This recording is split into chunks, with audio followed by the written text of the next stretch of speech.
শেষ মুহূর্তের গোলে বিদায় পর্তুগালের। অশ্রুসিক্ত নয়নে বিশ্বকাপে ইতি রোনালদোর। কোয়ার্টারে স্পেন। যুক্তরাষ্ট্র বেলজিয়াম মুখোমুখি, রাতে আর্জেন্টিনার সামনে মিশর। সাভারে এনসিপির জুলাই পদযাত্রায় ককটেল বিস্ফোরণ। প্রশাসনের ব্যর্থতাকে দুষলেন নাহিদ ইসলাম। সংসদে গণরায় বাস্তবায়নের তাগিদ, ঐক্য অটুট রাখার জোর। প্রধানমন্ত্রীকে সৌদি আরব সফরে আমন্ত্রণ। ঢাকায় আসতে চান যুবরাজ সালমানও। তারেক রহমানের সঙ্গে সৌজন্য সাক্ষাৎ করে আমন্ত্রণপত্র হস্তান্তর রাষ্ট্রদূতের। শহীদ সোহরাওয়ার্দী মেডিকেলের মর্গ ঘিরে নীরব চাঁদাবাজি। ময়নাতদন্তের জন্য পদে পদে দিতে হয় টাকা। রাজধানীর বেশিরভাগ সরকারি হাসপাতালে একই চিত্র, ভোগান্তিতে স্বজনরা।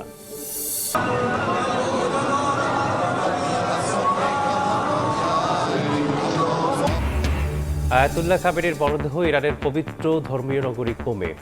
শেষ বিদায় জানাতে লাখো লাখো মানুষের ঢল। বুধবার নেওয়া হবে ইরাকের কারবালায়।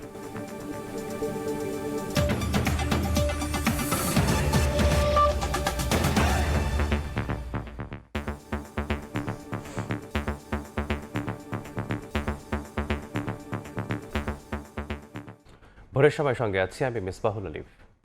শুরুতেই ফিফা বিশ্বকাপের খবর। আরাধ্যের বিশ্বকাপ না ছুঁয়েই বিশ্বকাপ যাত্রা শেষ হলো ক্রিস্টিয়ানো রোনালদোর। রাউন্ড অফ 16-এ তাদের বিদায় করেছে স্পেন। যোগ করা সময়ে বেকিল মেরিনোর করা গোলে 1-0 গোলে জিতল লা রোহা। অশ্রুসিক্ত নয়নে মাঠ ছাড়েন নিজের ষষ্ঠ বিশ্বকাপ খেলা CR7। আগামী 11 জুলাই কোয়ার্টার ফাইনালে নামবে স্পেন। ডালাসে শেষ বাঁশি বাজতেই শেষ হলো একটা অধ্যায়। ওই অধ্যায়ে মিশে আছে কারো শৈশব কৈশোর, বেড়ে ওঠা কিংবা ফুটবলের প্রেমে পড়া। আর তাই তো স্পেন জিতলেও ক্যামেরার লেন্স তাক করা ছিল ক্রিস্টিয়ানো রোনালদোর দিকে। টানেল পেরোনোর শেষ পর্যন্ত দ্য গ্রেটেস্ট শো অন আর্থে কিংবদন্তির বিদায়। স্পেনের বিপক্ষে আন্ডারডগ হিসেবেই নেমেছিল পর্তুগাল। বিশেষ করে তাদের সাম্প্রতিক ফর্ম বিশ্বকাপ জয়ে ফেভারিটের তকমা লাগাতে পারেনি কখনোই। 9 মিনিটে লিড পেত স্পেন। দিয়েগো কস্তাকে একা পেয়েছিলেন মিকেল ওরাইজাবাল, তবে স্ট্রাইকারের লক্ষ্যভ্রষ্ট শট বাঁচিয়ে দেয় রোনালদোদের।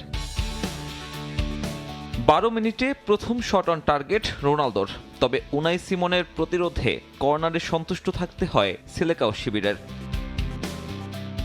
42 মিনিটে নুনো মেন্দেসের শট ডিফ্লেক্টেড হয়ে বারে লেগে ফেরে। প্রথমার্ধে সেটাই ছিল পর্তুগালের পাওয়া সবচেয়ে সেরা সুযোগ। সমতায় শেষ হয় ফার্স্ট হাফ। বল দখলে এগিয়েছিল স্পেন, তবে দুই দলের পার্থক্য ছিল না খুব একটা। মাঝ মাঠে স্পেনকে দাপট দেখাতে দেয়নি পর্তুগাল। দ্বিতীয়ার্ধে ইয়ামালকে আটকাতে গিয়ে চোটে পড়েন নুনো মেন্দেস।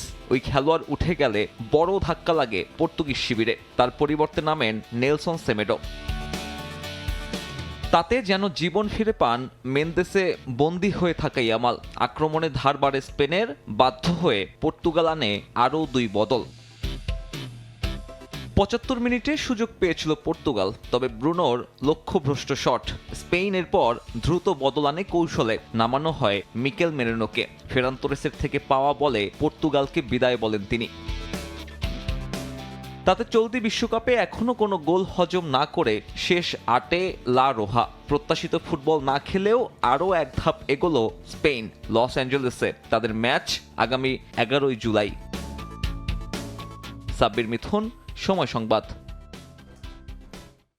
অপূর্ণই রয়ে গেল মহাতারকা ক্রিস্টিয়ানো রোনালদোর বিশ্বকাপ জয়ের স্বপ্ন। স্পেনের বিপক্ষে হারে CR7-এর মলিন মুখ কাঁদিয়েছে বাংলাদেশের অসংখ্য রোনালদো ভক্তকে। প্রিয় তারকার বিশ্বকাপ থেকে বিদায় মেনে নিতে পারছে না তারা। তবে ট্রফি অধরা থাকলেও তাদের বিশ্বাস, বহু অর্জনে সমৃদ্ধ ক্যারিয়ারের জন্য ক্রিস্টিয়ানো রোনালদোই সর্বকালের সেরা ফুটবলার। বিশ্বকাপ জিততে না পারলেও কোটি ভক্তের হৃদয়ে তিনি থাকবেন চিরকাল। বিশ্বকাপের মঞ্চে শেষ হয়ে গেল ক্রিস্টিয়ানো রোনালদো অধ্যায়। অধরাই থেকে গেল সেই পরম আরাধ্যের ট্রফি। স্পেনের বিপক্ষে শেষ মুহূর্তের এক গোলে হার, আর তাতেই থেমে গেল পর্তুগালের স্বপ্ন। মাঠে রোনালদোর মতোই TFC-তেও তখন কান্না আর হতাশা। এক পাশে স্পেন সমর্থকদের উল্লাস, অন্য পাশে রোনালদো ভক্তদের নীরবতা। কারণ এই হারের মধ্য দিয়ে বিশ্বকাপকে বিদায় জানালেন ফুটবল ইতিহাসের অন্যতম সেরা তারকা ক্রিস্টিয়ানো। নিজের আইডলের লাস্ট ওয়ার্ল্ড কাপটা এইভাবে মিস হয়ে যাবে, ভাবছিলাম যে এবার ওয়ার্ল্ড কাপটা পাইলে গোট ডিবেটটা ফাইনালি শেষ হয়ে যাবে। হাফ টাইমের পর থেকে খেলাটা পিছিয়ে গেছে, খেলতেই পারতেছে না। একবারে খেলা ধরে রাখছে ফার্স্ট হাফে, ওই রকম ধরে রাখতে পারেনি। আর্জেন্টিনা করেন, ব্রাজিল করেন, স্পেন করেন, যেই দলই করেন না কেন, রোনাল্ডো যে ভালো প্লেয়ার এটা আপনার স্বীকার করতেই হবে। ম্যাচ শুরুর আগে আত্মবিশ্বাসে ভরপুর ছিলেন পর্তুগালের সমর্থকরা। সময় যত গড়িয়েছে ততই বেড়েছে উৎকণ্ঠা। শেষ বাঁশি বাজতেই সেই অপেক্ষা বদলে যায় বিষাদে। কারো মতে নুনো মেন্দেসের চোট ম্যাচের মোড় ঘুরিয়ে দিয়েছে, কেউ বলছেন আক্রমণে সুযোগ নষ্ট আর দলীয় সমন্বয়ের অভাবেই পর্তুগালের বিদায়ের কারণ। তবে সব বিশ্লেষণের বাইরে সবচেয়ে বড় কষ্ট একটাই, বিশ্বকাপের মঞ্চে আর দেখা যাবে না ক্রিস্টিয়ানো রোনালদোকে। রোনালদোর জন্য মনে করেন সবকিছু খারাপ লাগা, পর্তুগাল জন্য না আসলে ভাই। মানে Ronaldo is the greatest player in the world. Ronaldo মানে আর কখনো পর্তুগালকে সাপোর্ট করা হবে না, এটাই শেষ। এইখানে পর্তুগালের গেঞ্জি আজকে পড়া হয়েছে, এটা দিয়ে পর্তুগালের অধ্যায় শেষ। বিশ্বকাপের অন্যতম কঠিন নকআউট লড়াই জিতে শেষ 8-এর টিকিট কেটেছে স্পেন। এ জয়কে শিরোপার পথে সবচেয়ে বড় বাধা পেরোনো বলেই মনে করছেন স্পেন সমর্থকরা। তাদের বিশ্বাস এই ছন্দ ধরে রাখতে পারলে বিশ্বকাপ জয়ের স্বপ্ন আর খুব একটা দূরে নয়। ভালোই লাগছে ভাই, স্পেন জিতবে আমি ভাবছি ভাই, কারণ লামি ভালো একলাই 100 ভাই, এটা জিতার ম্যাচ আমরা জানি ভাই আমরা জিতবো। ইউরোপের দুইটা জায়ান্ট দলের অনেক ভালো খেলেছে, শেষ মুহূর্তে যা স্পেনের জয় হয়েছে এটা আশা করি ফ্রান্সের সাথে দেখা হোক, আমরা ইউরোর মতো চ্যাম্পিয়ন হতে চাই। বিশ্বকাপের মঞ্চে আর দেখা যাবে না রোনালদোকে, কিন্তু ফুটবল ইতিহাসে তার নাম লেখা থাকবে স্বর্ণাক্ষরে। তামিম হোসেন, সময় সংবাদ, ঢাকা। কেপ ভার্দে বাধা পেরিয়ে এবার মিশরের মুখোমুখি হওয়ার অপেক্ষায় আর্জেন্টিনা। আটলান্টায় পৌঁছে কঠোর অনুশীলন করছে বিশ্ব চ্যাম্পিয়নরা। আফ্রিকান পরাশক্তিকে মোটেও হালকাভাবে নেওয়ার কোনো সুযোগ নেই। মেসি সালাহ দ্বৈরথ নিয়ে বাড়তি রোমাঞ্চ ফুটবল প্রেমীদের মাঝে। অখ্যাত কেপ ভার্দের বিপক্ষে ঘাম ঝরানো এক জয়ে বিশ্বকাপের শীর্ষ 16তে পৌঁছেছে আর্জেন্টিনা। লক্ষ্য এবার কোয়ার্টার ফাইনাল। নকআউটের মহা গুরুত্বপূর্ণ ম্যাচ খেলতে যুক্তরাষ্ট্রের আটলান্টায় বিশ্ব চ্যাম্পিয়নরা। শেষ 16 লড়াইয়ে তাদের প্রতিপক্ষ আফ্রিকান পরাশক্তি মিশর। আটলান্টায় পৌঁছানোর পর খুব বেশি বিশ্রামের সুযোগ পায়নি আলবিসেলেস্তেরা। ক্লান্তি দূরে ঠেলে দ্রুতই মাঠে নেমে পড়েছেন তারা। কন্ডিশনের সঙ্গে মানিয়ে নিতেই তড়িঘড়ি করে এই অনুশীলন সেশন। মাঠের ট্যাকটিক্যাল ড্রিল শুরুর আগে গা গরমের পর্ব সেরে নেন স্ক্যালোনি শিষ্যরা। পুরো অনুশীলনের কেন্দ্রবিন্দুতে ছিলেন যথারীতি সুপারস্টার লিওনেল মেসি। তার পায়ের জাদুতেই রাউন্ড অফ 16-এর গেরো কাটাতে চায় আর্জেন্টিনা। প্রতিপক্ষ মিশর বলে ডিফেন্সেও বাড়তি সতর্কতা আলবিসেলেস্তে শিবিরে। পরিসংখ্যান বা শক্তিতে আর্জেন্টিনা এগিয়ে থাকলেও মিশরকে হালকাভাবে নেয়ার ভুল করবে না চ্যাম্পিয়নরা। রক্ষণে দেয়াল তুলে গতিময় কাউন্টার অ্যাটাকে যে কোনো প্রতিপক্ষকে ভড়কে দেওয়ার সামর্থ্য আছে ফারাওদের।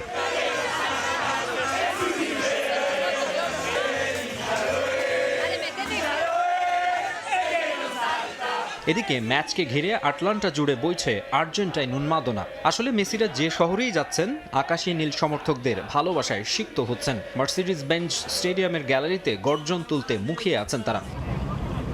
কেপ ভার্দের বিপক্ষে ম্যাচ থেকে শিক্ষা নিয়ে মাঠের লড়াইয়ে নিজেদের সেরাটা ঢেলে দিতে মুখিয়ে আছে বিশ্ব চ্যাম্পিয়নরা। ফেভারিট হয়েও ব্রাজিল জার্মানির মতো জায়ান্টদের বিদায়ের পর আরও সতর্ক ডিফেন্ডিং চ্যাম্পিয়নরা। মাকসুম আলম খান, সময় সংবাদ। অন্য প্রসঙ্গ, বিদ্যুতের ভুতুড়ে বিলের কিছু ক্ষেত্রে করণীয় ভুল পাওয়ার কথা স্বীকার করেছেন সচিব। অভিযোগ পেলেই ব্যবস্থা নেওয়া হচ্ছে বলে জানান তিনি। এদিকে বিদ্যুৎ খাতের সংকটের জন্য আওয়ামী আমলের ভুল নীতিকে দায়ী করে প্রতিমন্ত্রী জানান আগের চুক্তিগুলো পর্যালোচনা করছে সরকার। আর মন্ত্রী বলেন নবায়নযোগ্য উৎস বাড়িয়ে জ্বালানি আমদানির চাপ কমাতে চায় সরকার। অস্বাভাবিক বিদ্যুৎ বিল, ঢাকার বাইরে লোডশেডিং সহ গ্রাহক ভোগান্তির নানা অভিযোগ সামনে আসছে গত কয়েকদিন ধরে। এমন পরিস্থিতিতে সোমবার গণমাধ্যমের মুখোমুখি বিদ্যুৎ খাতের নীতি নির্ধারকরা। ব্রিফিংয়ে সচিব জানান অতিরিক্ত বিলের অভিযোগ গুরুত্ব দিয়ে পর্যালোচনা করছে বিদ্যুৎ বিভাগ। শুধুমাত্র মিটারের ত্রুটি বা কোনো ভুতুড়ে বিল না, নতুন ট্যারিফ এর জন্য কিছুটা দায়ী বলে আমরা মনে করছি। কিছু কিছু করণিক ভুল আমরা শনাক্ত করেছি এবং সেগুলোর বিষয়ে পরীক্ষা নিরীক্ষা করে যথাযথ প্রতিকার করা হয়েছে। বিদ্যুৎ ও জ্বালানি প্রতিমন্ত্রী বলেন আওয়ামী লীগ আমলের ভুল নীতির কারণে বিদ্যুৎ খাতে সংকট। রাষ্ট্র যখন একটি চুক্তি করে, সফরেন এগ্রিমেন্ট, এখানে আপনার অনেকগুলো সীমাবদ্ধতা আছে, এগুলো বলা যত সহজ, কার্যকর করা ততটা সহজ না। আমরা তাদের সাথে আলোচনা করছি এবং আলোচনায় চুক্তির ত্রুটিগুলো তুলে ধরছি এবং এর মাধ্যমে আমরা কিছু কিছু করে ট্যারিফ রিভাইজ করছি। এদিকে রাজধানীতে আরেক আলোচনায় বিদ্যুৎ ও জ্বালানি মন্ত্রী বলেন, আমদানি নির্ভরতা কমাতে নবায়নযোগ্য উৎসে গুরুত্ব দিচ্ছে সরকার। সোলারের যে 10,000 মেগাওয়াটের কথা আমরা বলেছি, যেভাবে আমার কাছে ইনভেস্টাররা আসতেছে তাতে মনে হয় এটা পসিবল।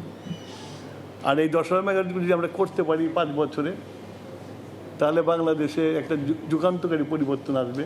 নীতি নির্ধারকরা বলছেন, গ্রাম শহর লোডশেডিং বৈষম্য কমাতে সচেষ্ট রয়েছে বিদ্যুৎ বিভাগ। ফারুক ভিয়া, রবিন, সময় সংবাদ, ঢাকা।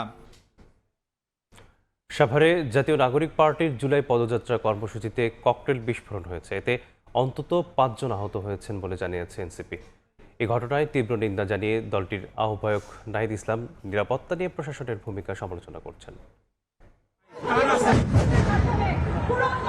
সোমবার রাত 9টার দিকে সাভার পৌর এলাকার তারাপুর মাঠে জাতীয় নাগরিক পার্টি এনসিপির জুলাই পদযাত্রার সভা চলছিল। উপস্থিত ছিলেন নাহিদ ইসলাম, আক্তার হোসেন, সার্জিস আলম সহ এনসিপির অন্যান্য নেতারা। সভার এক পর্যায়ে ককটেল বিস্ফোরণ ঘটে। এ সময় কয়েকজন আহত হন বলে জানিয়েছে এনসিপি। এখানে প্রথমে লাইট বন্ধ করে দেওয়া হয়, লাইট বন্ধ করে দেওয়ার পরে তখন এই ককটেল মারা হয়। এ ঘটনার তীব্র নিন্দা জানান এনসিপির আহ্বায়ক নাহিদ ইসলাম। আইন শৃঙ্খলা পরিস্থিতির অবনতির ঘটনায় প্রতিবাদ জানিয়ে সাভার মডেল থানা ঘেরাও করেন এনসিপির নেতাকর্মীরা। এ সময় নাহিদ ইসলাম বলেন, পুলিশ প্রশাসন নিরাপত্তা দিতে ব্যর্থ হয়েছে। পরে বিস্ফোরণের ঘটনায় সাভার মডেল থানায় মামলা দায়ের করা হয়। কয়েকজন ভাই গুরুতর আহত হয়েছে, আমরা এর বিচার চাই।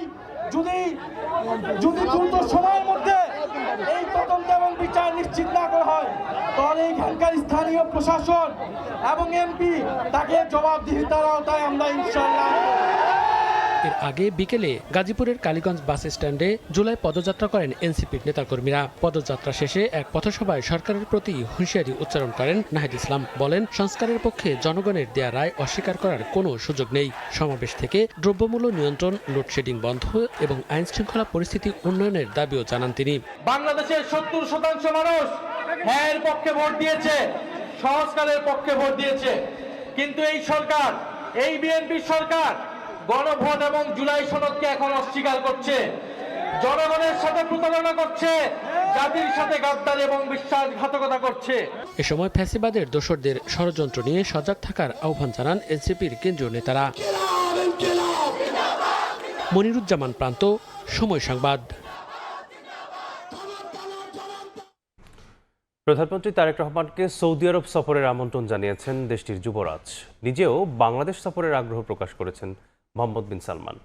সোমবার সকালে সচিবালয়ে প্রধানমন্ত্রীর সঙ্গে সৌদি রাষ্ট্রদূতের সৌজন্য সাক্ষাতের পর এসব তথ্য জানান পররাষ্ট্র উপদেষ্টা হুমায়ুন কবির। সরকার গঠনের পর প্রথম বিদেশ সফরে গত মাসে মালয়েশিয়া ও চীনে যান প্রধানমন্ত্রী তারেক রহমান। এবার বন্ধু প্রতিম দেশ সৌদি আরব সফরের আমন্ত্রণ জানানো হলো সরকার প্রধানকে। সোমবার সকালে সচিবালয়ের মন্ত্রিপরিষদ বিভাগে প্রধানমন্ত্রী তারেক রহমানের সঙ্গে সৌজন্য সাক্ষাৎ করেন ঢাকায় নিযুক্ত সৌদি রাষ্ট্রদূত ডক্টর আবদুল্লাহ জাফর এইচ বিন আবিয়া। এ সময় সৌদি যুবরাজ মোহাম্মদ বিন সালমান আল সৌদের একটি চিঠি প্রধানমন্ত্রীর হাতে তুলে দেন তিনি। প্রধানমন্ত্রীর উপদেষ্টা হুমায়ুন কবির জানান, বাংলাদেশ সফরের আগ্রহ জানিয়ে প্রধানমন্ত্রীকে সৌদি আরব সফরের আমন্ত্রণ জানিয়েছেন দেশটির যুবরাজ মোহাম্মদ বিন Salman. His Excellency Mohammed bin Salman is also very much interested to visit Bangladesh at a convenient time. His Highness the Crown Prince of Saudi Arabia and extended an invitation from His Highness the Crown Prince to our Honorable Prime Minister Tariq Rahman to visit the Kingdom of Saudi Arabia. এছাড়া প্রধানমন্ত্রী তারেক রহমানের সঙ্গে সৌজন্য সাক্ষাৎ করেন international agency for prevention of blindness IAPB এর প্রধান নির্বাহী কর্মকর্তা পিটার হল্যান্ড। স্বাস্থ্য প্রতিমন্ত্রী জানান, গ্রামীণ এলাকার শিশুদের চোখের জটিলতার চিকিৎসায় সরকারের নেওয়া পদক্ষেপে IAPB এর সহযোগিতা চাওয়া হয়েছে। মুরসালিন হক জুনায়েদ, সময় সংবাদ, ঢাকা। কর্মজীবী মায়ের সন্তানের সঠিক বিকাশ ও শিক্ষার জন্য দিবাযত্ন কেন্দ্রকে সরকার গুরুত্ব দিচ্ছে বলে জানিয়েছেন জিয়াউর রহমান ফাউন্ডেশনের vice president doctor Zubaida Rahman. সোমবার সকালে পানি ভবনে কর্মশালায় তিনি বলেন, দেশের যে ভিত্তিপ্রস্তর স্থাপন করতে চায় সরকার তা দিবাযত্ন কেন্দ্রের মাধ্যমে এগিয়ে যাবে। এটাতে কিন্তু আগে আসলে বোঝা যায় নাই। মহিলা ও শিশু বিষয়ক মন্ত্রণালয়ের আয়োজনে পানি ভবনে শিশুর প্রারম্ভিক যত্ন ও বিকাশ শীর্ষক কর্মশালায় অংশ নেন জিয়াউর রহমান ফাউন্ডেশনের vice president doctor Zubaida Rahman. মানুষের মস্তিষ্কে শুরুতেই সারা দেশে শিশুদের জন্য ৪৩টি ডে কেয়ার সেন্টার বা দিবাযত্ন কেন্দ্র চালু ও পরিকল্পনা তুলে ধরেন মহিলা ও শিশু বিষয়ক মন্ত্রণালয়। উদ্যোগ প্রান্তিক পর্যায়ে ছড়িয়ে দেওয়ার প্রত্যয় ব্যক্ত করেন পানি সম্পদ মন্ত্রী শহীদ উদ্দিন চৌধুরী এনি। প্রান্তিক লেভেল বলতে জেলায় উপজেলায়, সেটি সরকারি হোক বেসরকারি হোক, আমরা কিন্তু এটাকে অ্যাকোমোডেট করতে পারি এবং অ্যাড্রেস করতে পারি। সরকার আগামীর বাংলাদেশ গড়তে কাজ করছে উল্লেখ করে সমাজ কল্যাণ মন্ত্রী অধ্যাপক ডক্টর AZM জাহিদ হোসেন বলেন, পাইলট প্রকল্প হিসেবে এখান থেকে অভিজ্ঞতা নিয়ে প্রধানমন্ত্রীর নির্দেশনায় আরও এগিয়ে নেওয়া হবে দিবাযত্ন কেন্দ্র। আবারও এই ডে কেয়ার নিয়ে আমাদের উদ্যোগ এখন যে আমরা এটাকে আরও ব্যাপক আকারে ছড়িয়ে দিতে চাই। কর্মজীবী নারীদের সন্তান নিয়ে জীবন সংগ্রামের কথা তুলে ধরে ডাক্তার জুবাইদা রহমান বলেন, ডে কেয়ার সেন্টার না থাকলে সুস্বাস্থ্য থেকে বঞ্চিত হবে আগামীর শিশুরা। মানসম্মত প্রাক প্রাথমিক শিক্ষা কার্যক্রম হবে ডে কেয়ার সেন্টার থেকেই। দিবা পরিচর্যা কেন্দ্র শুধু নিরাপদে থাকার স্থান নয়, দেশের ভবিষ্যৎ গড়ার সহায়ক। কেয়ার গিভার্স, আপনারা একই সাথে দুটি কাজ করছেন। বাংলাদেশের ভবিষ্যতের ভিত্তিপ্রস্তর স্থাপন করতে সহায়তা করছেন, ভিত্তি সততার, ভিত্তি নিষ্ঠার। এর আগে দুই মন্ত্রণালয়ের মন্ত্রী ও প্রতিমন্ত্রীদের নিয়ে তেজগাঁও সরকারি শিশু পরিবার ও ভূমি ভবনের শিশু দিবাযত্ন কেন্দ্র ঘুরে দেখেন doctor Zubaida Rahman. M A আজিম, সময় সংবাদ, ঢাকা। বিগত ফ্যাসিস্ট সরকার যত কাজ করেছে তার অর্ধেক খেয়ে ফেলেছে বলে অভিযোগ করেছেন স্থানীয় সরকার, পল্লী উন্নয়ন ও সমবায় মন্ত্রী মির্জা ফখরুল ইসলাম আলমগীর। তিনি বলেন, তারা গ্রাম ধ্বংস করেছে, সংগঠন ধ্বংস করেছে। এই পরিস্থিতি থেকে উত্তরণের জন্য সবাইকে ঐক্যবদ্ধ হয়ে কাজ করার আহ্বান জানান তিনি। গ্রামীণ জনগোষ্ঠীর জীবনমান উন্নয়নে রাজধানীর ওসমানী স্মৃতি মিলনায়তনে জাতীয় পল্লী উন্নয়ন দিবস আয়োজন করে পল্লী উন্নয়ন বোর্ড। এবারের প্রতিপাদ্য উন্নত পল্লী সমৃদ্ধ দেশ, সবার আগে বাংলাদেশ। আয়োজনে সারা দেশে সমবায় ভিত্তিতে উৎপাদিত পণ্যের বেশ কয়েকটি স্টল ঘুরে দেখেন স্থানীয় সরকার, পল্লী উন্নয়ন ও সমবায় মন্ত্রী ও প্রতিমন্ত্রী। দিবসটির আলোচনায় অংশ নিয়ে স্থানীয় সরকার, পল্লী উন্নয়ন ও সমবায় প্রতিমন্ত্রী মীর শাহে আলম বলেন, সরকার পল্লী উন্নয়নের লক্ষ্যেই নারীদের ফ্যামিলি কার্ড ও কৃষকদের কৃষক কার্ড দিচ্ছে। এই অর্থ বছরে বিএনপি সরকার 43,000 কৃষকের হাতে কৃষক কার্ড এবং অর্থ তুলে দেবে। স্বাস্থ্য, শিক্ষা, কর্মসংস্থান, খেলাধুলা, অর্থনীতিকে চাঙ্গা করবার যে কর্মসূচি বর্তমান সরকারের, এই কর্মসূচিগুলোতে আপনাদেরকে আগের মতো আবার ফিরে যেতে হবে। স্থানীয় সরকার, পল্লী উন্নয়ন ও সমবায় মন্ত্রী মির্জা ফখরুল ইসলাম আলমগীর বলেন, বিগত সরকারের আমলে ব্যাপক লুটপাট হয়েছে। উন্নত দেশ গড়তে সবাইকে ঐক্যবদ্ধ হয়ে কাজ করার আহ্বান জানান তিনি। গ্রাম বলুন, প্রতিষ্ঠান বলুন, সবগুলোকে ধ্বংস করে দিয়েছে। আমাদের ফ্যাসিস্ট সরকার আমাদের প্রতিষ্ঠানগুলোকে ভেঙে দিয়েছে, বিশ্বাসগুলোকে ভেঙে দিয়েছে, আমাদের আস্থাগুলোকে ভেঙে দিয়েছে। এগুলোকে আবার নতুন করে গড়ে তুলতে চেষ্টা করছি আমরা। এদিকে সিডাপ মিলনায়তনে আলোচনা সভায় মির্জা ফখরুল ইসলাম আলমগীর বলেন, নির্বাচনী প্রতিশ্রুতি অনুযায়ী পল্লী উন্নয়নে কাজ করছে সরকার। পল্লী উন্নয়ন বর্তমান সরকারের অন্যতম প্রধান agenda. The government of Bangladesh has taken series of programs which will benefit rural people as a whole. Some of these key programs are agriculture support, full debt waivers for smallholders farmers with outstanding agriculture loans up to Taka 10,000, benefiting over 1.2 million farmers. Village development hubs, utilizing institutions like ANSA BTP to transform villages into centers of governance, infrastructure and public services. বর্তমান সরকার অন্তর্ভুক্তিমূলক উন্নয়নে গুরুত্ব দিচ্ছে বলেও জানান মির্জা ফখরুল ইসলাম আলমগীর। সানবীর রূপল, সময় সংবাদ, ঢাকা। অক্টোবরে স্থানীয় সরকার নির্বাচন আয়োজনের প্রস্তুতি চলছে। সরকারের সঙ্গে সমন্বয় করেই তফসিল ঘোষণা করবে নির্বাচন কমিশন, এমনটাই জানিয়েছেন কমিশনার আব্দুর রহমান এল মাসউদ।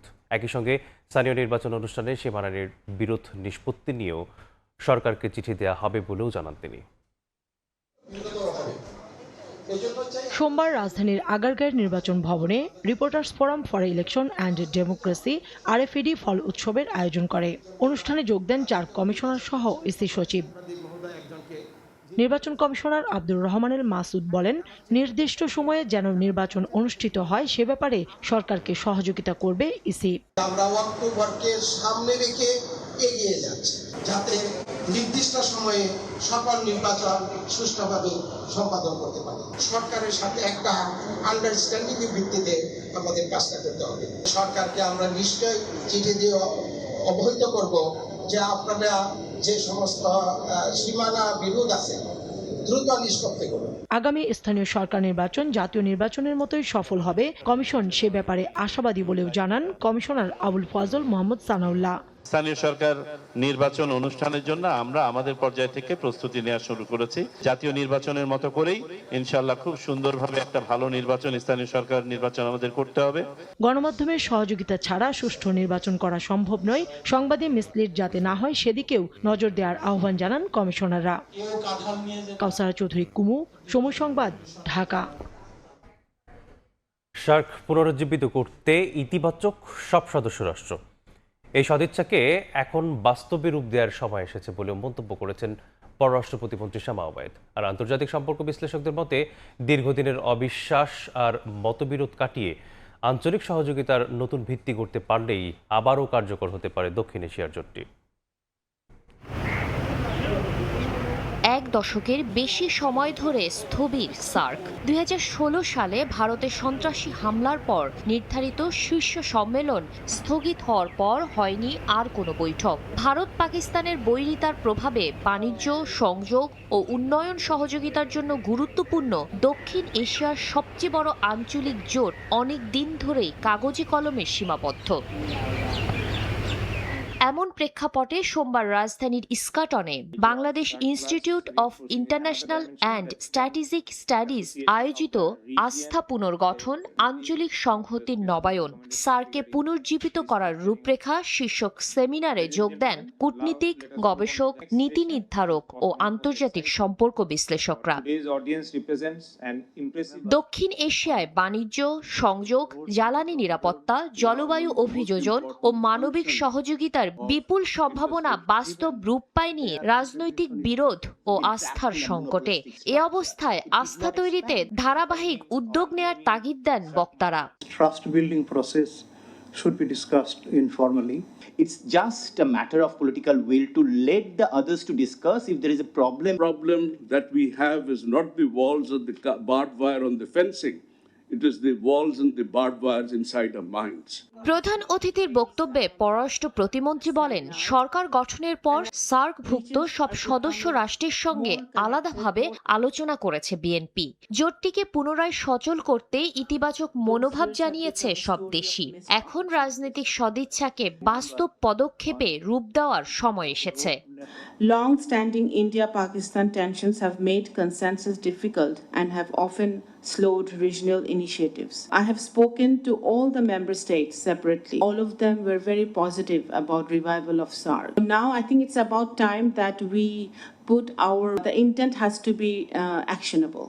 দক্ষিণ এশিয়ার অভিন্ন অর্থনৈতিক ও উন্নয়ন স্বার্থকে অগ্রাধিকার দিয়ে পারস্পরিক আস্থা পুনর্গঠন সম্ভব হলে সার্ক আবারও কার্যকর আঞ্চলিক সহযোগিতার প্ল্যাটফর্ম হিসেবে ফিরে আসতে পারে বলেও মন্তব্য করেন পররাষ্ট্র প্রতিমন্ত্রী। শাতিলা শারমিন, সময় সংবাদ, ঢাকা। অস্বাভাবিক কিংবা প্রশ্নবিদ্ধ যে কোনো মৃত্যুর প্রকৃত রহস্য উদ্ঘাটনের সবচেয়ে গুরুত্বপূর্ণ ধাপ ময়নাতদন্ত। কিন্তু সেই ময়নাতদন্তকে ঘিরে খোদ রাজধানীর সরকারি হাসপাতালগুলোতে চলছে নীরব চাঁদাবাজি। সোহরাওয়ার্দী মেডিকেল কলেজ হাসপাতালের মর্গে এলেই যেন অসহায় স্বজনরা। অভিযোগ রয়েছে হাসপাতালের ফরেনসিক চিকিৎসক এবং বিভাগীয় প্রধান মর্গ থেকে প্রতি মাসে নেন 30,000 টাকা।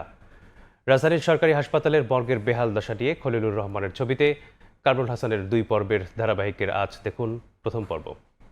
লাশ নিয়ে যারা আসে তাদেরকে আমাদের হয়রানি করতে হয়। ফরেনসিকের বড় ম্যাডাম তাকে মাসে 30,000 টাকা করে দিতে হবে। এই 30,000 টাকা আমরা কর্তৃগুলো পেয়েছি, যারা লাশ নিয়ে আসে অবশ্যই তাদের থেকে নিতে হয় আমাদের।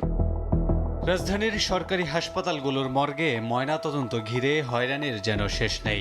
অনিয়ম আর দুর্নীতি এখন অলিখিত নিয়ম। ভুক্তভোগীদের ভাষায় এ যেন মরেও শান্তি নেই। স্বজনদের দাবি, টাকা ছাড়া ময়নাতদন্তের কাজ এগোয় না। পদে পদে মর্গের সহকারীদের দিতে হয় চাঁদা।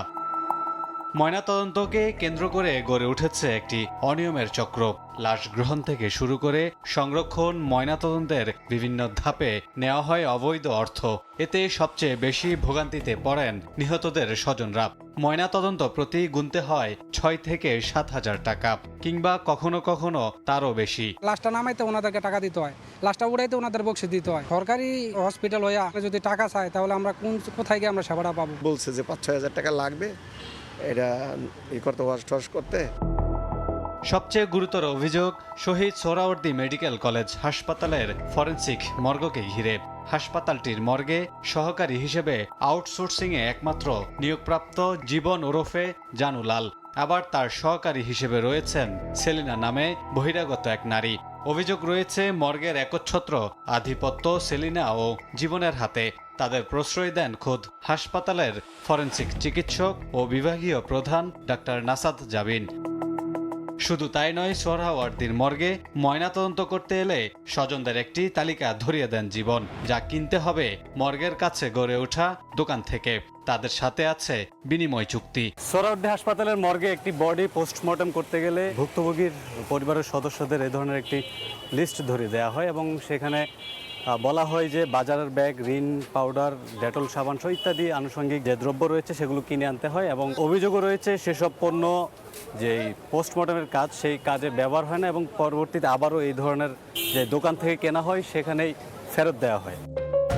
হাসপাতালটির মর্গের এসব অনিয়মের কারণ খুঁজতে মাঠে নামে সময় সংবাদ।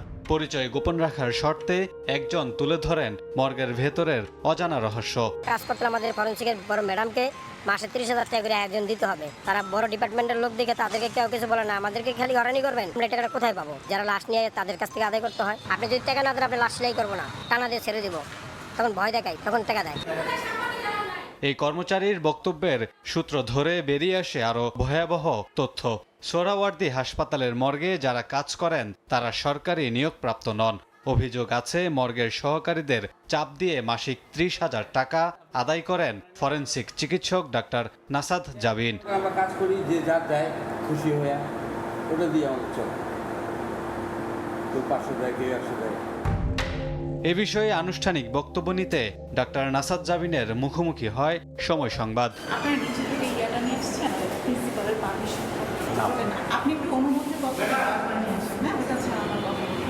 কথা বলার অনুমতির জন্য অধ্যক্ষের কাছে যেতে বলে সটকে পড়েন তিনি। সাংবাদিক পরিচয় পাওয়ার পর অধ্যক্ষ 2 দিন পর যেতে বলেন। আপনাকে ঘিরে কিছু অভিযোগ আসছিল তো, যদি একটু কথা বলতেন আমার সঙ্গে। এর প্রায় আধা ঘন্টা পর অধ্যক্ষের কক্ষ থেকে বের হন ডাক্তার নাসাদ জাবিন। অভিযোগগুলো তো আপনার বিষয় ম্যাম, আপনি যদি কথা না বলেন তাহলে আমি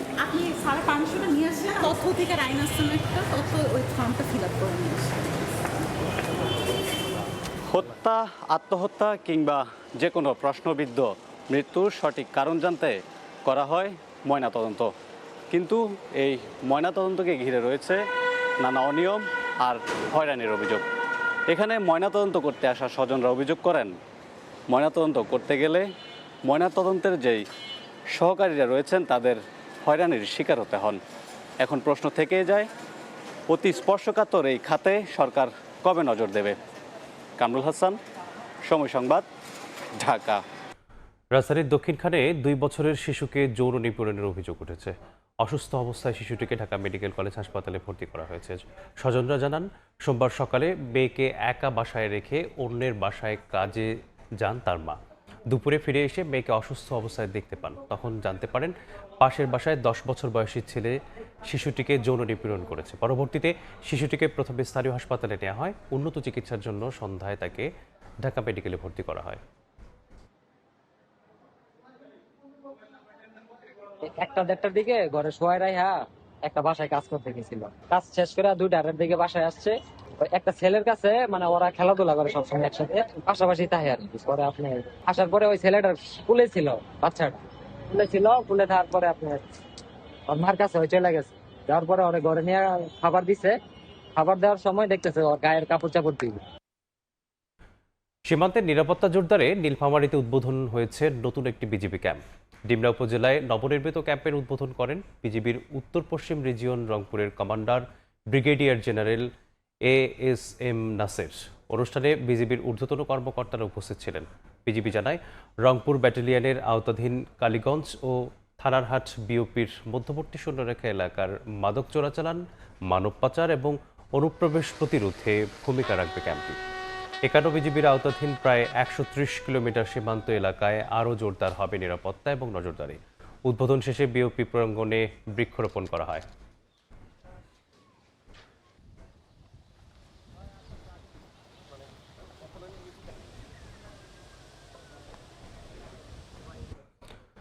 চট্টগ্রাম বন্দর থেকে 4 বছরে আমদানিকৃত পণ্য বোঝাই 250 কন্টেইনার উধাও হয়ে যাওয়ার অভিযোগ নিয়ে বন্দরের সঙ্গে কাস্টমস হাউজের টাগ অব ওয়ার শুরু হয়েছে।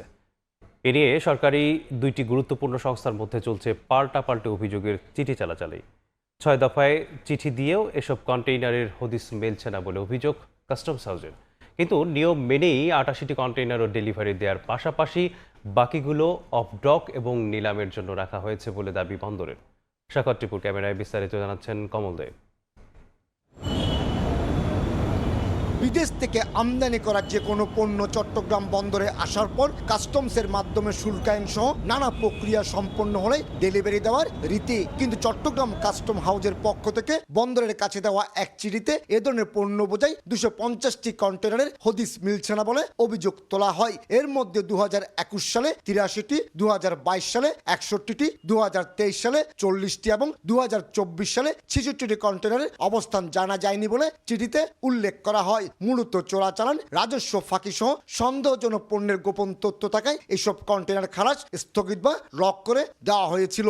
ঝুঁকিপূর্ণ যেসব পণ্য চালান থাকে সেটা প্রি হিস্ট্রি দেখা হয়, ইনফরমেশন ঘাটা হয়, বিভিন্ন ধরনের তথ্য উপত্য যাচাই বাছাই করেই আসলে লক দেওয়া হয় কোনো কনসাইনমেন্ট। এদিকে বন্দরের তথ্য অনুযায়ী কাস্টমসের অভিযোগ তোলা 250টি কন্টেনারের 164টি পণ্য চালানের মাধ্যমে 293 বক্স FCL এবং 83টি পণ্য চালানে LCL কার্গো রয়েছে।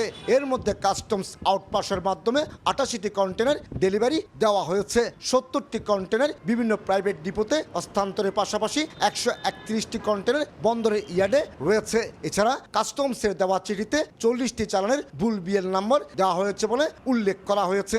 এমনকি একটি কন্টেনারও হারিয়ে যায়নি বলে দাবি বন্দরের এ কর্মকর্তার। এ নিয়ে সোমবার সন্ধ্যায় কাস্টমসকে চিঠিও দিয়েছে বন্দর কর্তৃপক্ষ। কোনো কন্টেনার বা পণ্য চালান মিসিং এ ধরনের কোনো বিষয় কিন্তু এখানে নেই। কাস্টমস কর্তৃপক্ষ কিছু নির্দিষ্ট পণ্য চালানের তথ্য আমাদের কাছে জানতে চেয়েছে, যার পরিপ্রেক্ষিতে আমরা বিস্তারিত তথ্য কাস্টমস কর্তৃপক্ষকে জানিয়েছি। আমদানিকৃত পণ্য বোঝাই কন্টেনার হদিস না পাওয়া নিয়ে বন্দর এবং কাস্টমসের এই চিঠি চালাচালিতে উদ্বিগ্ন বন্দর ব্যবহারকারী ব্যবসায়ীরা। এক্ষেত্রে মিথ্যা ঘোষণায় আমদানিকৃত পণ্য যেমন গায়েব করার নিয়ম নাই, তেমনি আমদানি করা কাঙ্ক্ষিত পণ্য না পেয়ে আমদানিকারকরা পড়ছে ক্ষতির মুখে। এই অবস্থায় ঊর্ধ্বতন কর্তৃপক্ষের মাধ্যমে বিশদ অনুসন্ধান ও তদন্তের মাধ্যমে জটিল এই পরিস্থিতির সুরাহা চান ব্যবসায়ী নেতারা। কন্টেনার উধাও হওয়ার পেছনে দুষ্ট চক্র থাকতে পারে এবং এই দুষ্ট চক্রের সাথে কারা জড়িত, এর পিছনে কারা ইনভলভ, এটা তো আইন শৃঙ্খলা রক্ষা বাহিনীকে বলতে হবে। চোরাচালানির সাথে যুক্ত আছে তারা কিন্তু অনেক সময় কন্টেনারের যে পণ্য, সেটা যে পণ্য নিয়ে আসে সেই পণ্যটা সাধারণত তারা ডিক্লেয়ার দেয় না। আমরা যারা ব্যবসায়ী আছে আমরাও চাই এই ধরনের যে জটিলতাগুলো আছে ভবিষ্যতে যেন না হয়। বছরে চট্টগ্রাম বন্দরের মাধ্যমে আমদানি রপ্তানি পণ্য বোঝাই 34 থেকে 35 লাখ কন্টেনার হ্যান্ডেলিং হয়। এসব কন্টেনার বন্দরের প্রবেশ কিংবা ডেলিভারি নিতে অতিক্রম করতে হয় অন্তত 4 স্তরের নিরাপত্তা বলয়। এমনকি চোরাচালান কিংবা শুল্ক ফাঁকি দিতে মিথ্যা ঘোষণার সন্দেহ হলে এসআইকুডা ওয়ার্ল্ড সিস্টেম সফটওয়্যারের পণ্যের ডেলিভারি আটকে দিয়ে কায়িক পরীক্ষা করে কাস্টমস কর্তৃপক্ষ। কমল দে, সময় সংবাদ, চট্টগ্রাম। পাথর আমদানি নির্ভর পঞ্চগড়ের বাংলাবান্ধা স্থলবন্দরে ধারাবাহিকভাবে বেড়েছে রপ্তানিও। ভারত ও নেপালে রপ্তানি হচ্ছে কৃষিপণ্য, শিল্পের কাঁচামাল, খাদ্য, পানীয় এবং ভোগ্যপণ্য। এই বন্দরটি দিয়ে সবচেয়ে বেশি নেপালে রপ্তানি হচ্ছে পশুখাদ্য। বন্দর ব্যবহারকারীদের দাবি, রপ্তানিযোগ্য পণ্যের পরিধি বাড়াতে সরকারের নীতিগত সহায়তা ও নতুন উদ্যোগ নেওয়া হলে বাণিজ্য বাড়ার পাশাপাশি কয়েক গুণ বাড়বে রাজস্ব আয়। সোহাগ হায়দারের রিপোর্টে থাকছে বিস্তারিত। মহাসড়ক জুড়ে পাথরসহ পণ্যবাহী ট্রাকের দীর্ঘ সারি। একদিকে ভিনদেশি ট্রাকে ভারত ও ভুটান থেকে বোল্ডার পাথর আমদানি হচ্ছে, অন্যদিকে বাংলাদেশ থেকে ভারত ও নেপালে রপ্তানি হচ্ছে বাংলাদেশি বিভিন্ন পণ্য। এতে বন্দর এলাকায় ফিরেছে কর্মচাঞ্চল্য। পাথর আমদানি নির্ভর পঞ্চগড়ের বাংলাবান্ধা স্থলবন্দরে প্রতিদিন 150 থেকে 200 ট্রাকে পাথরসহ নিত্য প্রয়োজনীয় বিভিন্ন পণ্য আমদানি হলেও এবার রপ্তানিতেও গুরুত্বপূর্ণ ভূমিকা পালন করছে। বর্তমানে অর্ধশতাধিক ট্রাকে ভারত ও নেপালে রপ্তানি হচ্ছে কৃষিপণ্য, পাট, পাটজাত পণ্য, শিল্পের কাঁচামাল, খাদ্য, পানীয় ও ভোগ্যপণ্য। এর মধ্যে সবচেয়ে বেশি নেপালে রপ্তানি হচ্ছে পশুখাদ্য হিসেবে ব্যবহৃত সয়াবিন মিল। বন্দরটি দিয়ে আমদানির পাশাপাশি আরও বিভিন্ন পণ্য রপ্তানির সরকারি অনুমোদন ও নতুন উদ্যোগ নেওয়া হলে রাজস্ব আয় কয়েক গুণ বাড়বে বলে মনে করছেন আমদানিকারক, রপ্তানিকারক ও সিএনএফ এজেন্টরা। এই অর্থবছরে আমাদের ব্যবসা আমদানি ও রপ্তানি এর মান খুবই ভালো। পণ্যগুলো যদি যায়, সরকার যদি আমাদের উদ্যোগ নেয়, যদি এই পোর্টের দিকে একবার লক্ষ্য করে, তাহলে আগের থেকে অনেকটাই উন্নত হবে। বন্দর সংশ্লিষ্টরা বলছেন, গুরুত্বপূর্ণ এই বন্দরটি বিভিন্ন সময় নানা প্রতিবন্ধকতার মুখে পড়লেও বর্তমানে মোট কার্যক্রমের 60% বেশি রপ্তানি কেন্দ্রিক হয়ে উঠেছে। সবচেয়ে আশার কথা হচ্ছে আমাদের রপ্তানি ক্ষেত্রে যথেষ্ট অগ্রগতি হয়েছে, যা 24-25 অর্থ বছরের তুলনায় 25-26 অর্থ বছরের রপ্তানি প্রায় 60% বেশি বৃদ্ধি পেয়েছে। বাংলাবান্ধা স্থল বন্দরের কাস্টমের তথ্য অনুযায়ী পাথরসহ বিভিন্ন পণ্যের আমদানি রপ্তানি থেকে 2024-25 অর্থ বছরে রাজস্ব আদায় হয় 166 কোটি 79 লাখ টাকা, আর 2025-26 অর্থ বছরে 230 কোটি 25 লাখ টাকার লক্ষ্যমাত্রার বিপরীতে রাজস্ব আদায় হয়েছে 424 কোটি 63 লাখ টাকা। সোহাগ হায়দার, সময় সংবাদ, পঞ্চগড়। প্রশ্ন ফাঁসের গুজব ছড়িয়ে জনমনে বিভ্রান্তি সৃষ্টি কিংবা পরীক্ষার পরিবেশ বিঘ্ন করার চেষ্টা করলে সংশ্লিষ্টদের বিরুদ্ধে কঠোর আইনগত ব্যবস্থা নেওয়া হবে বলে জানিয়েছেন জেলা প্রশাসক ফরিদা খানম। সোমবার দুপুরে সিদ্ধেশ্বরী গার্লস কলেজে এইচএসসি ও সমমান পরীক্ষার কেন্দ্র পরিদর্শন শেষে সাংবাদিকদের তিনি একথা জানান। প্রতিটি পরীক্ষা কেন্দ্রে নির্বাহী ম্যাজিস্ট্রেট, আইন শৃঙ্খলা রক্ষাকারী বাহিনী এবং সংশ্লিষ্ট কর্মকর্তারা সার্বক্ষণিক দায়িত্ব পালন করছেন বলেও জানান জেলা প্রশাসক। গুজবে যাতে কান দিয়ে কোনো পরিস্থিতি বিভ্রান্তি সৃষ্টি না করতে পারে, যাতে সেজন্য আমরা সজাগ রয়েছি। আমরা চেষ্টা করছি যে জেলা পুলিশ, জেলা প্রশাসন, স্বাস্থ্য বিভাগ, শিক্ষা বিভাগ, ফায়ার সার্ভিস সহ সবাই প্রত্যেকে যার যার জায়গা থেকে চেষ্টা করছি এসএসসি পরীক্ষা যাতে নির্বিঘ্নে এবং শান্তিপূর্ণ পরিবেশে সম্পন্ন হতে পারে। সরাসরি সরকার আমাদেরকে সেভাবে নির্দেশনা দিয়েছেন। নতুন করে কোনো প্রকার করারোপ ছাড়াই ময়মনসিংহ সিটি কর্পোরেশনের 2026-27 অর্থ বছরের 822 কোটি 30 লাখ টাকার বাজেট ঘোষণা করা হয়েছে। সোমবার দুপুরে নগর ভবনের শহীদ শাহাবুদ্দিন মিলনায়তনে এই বাজেট ঘোষণা করেন সিটি প্রশাসক রুকনুজ্জামান রুকন। বাজেটে 146 কোটি 27 লাখ টাকা রাজস্ব এবং 676 কোটি 3 লাখ টাকা উন্নয়ন বাজেট ধরা হয়েছে। একই সঙ্গে এই সভায় 2025-26 অর্থ বছরের 643 কোটি 79 লাখ টাকার সংশোধিত বাজেট পাস হয়। প্রস্তাবিত বাজেটে সাধারণ সংস্থাপন খাতে ব্যয় 35 কোটি 76 লাখ, শিক্ষা খাতে ব্যয় 4 কোটি 65 লাখ, স্বাস্থ্য খাতে ব্যয় 6 কোটি 50 লাখ টাকা ব্যয় নির্ধারণ করা হয়। কক্সবাজারের রোহিঙ্গা ক্যাম্পে একই দিনে 193টি ভূমিধস।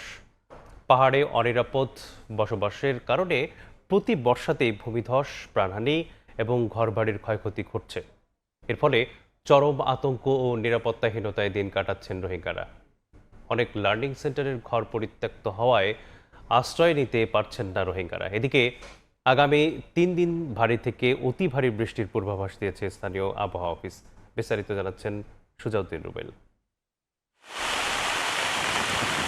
টানা ভারী বর্ষণে কক্সবাজারের রোহিঙ্গা ক্যাম্পগুলোতে ঘটছে ভয়াবহ ভূমিধস। একদিনে 33টি ক্যাম্পে ঘটে মোট 193টি ভূমিধস। এতে বাড়ছে প্রাণহানির আতঙ্ক।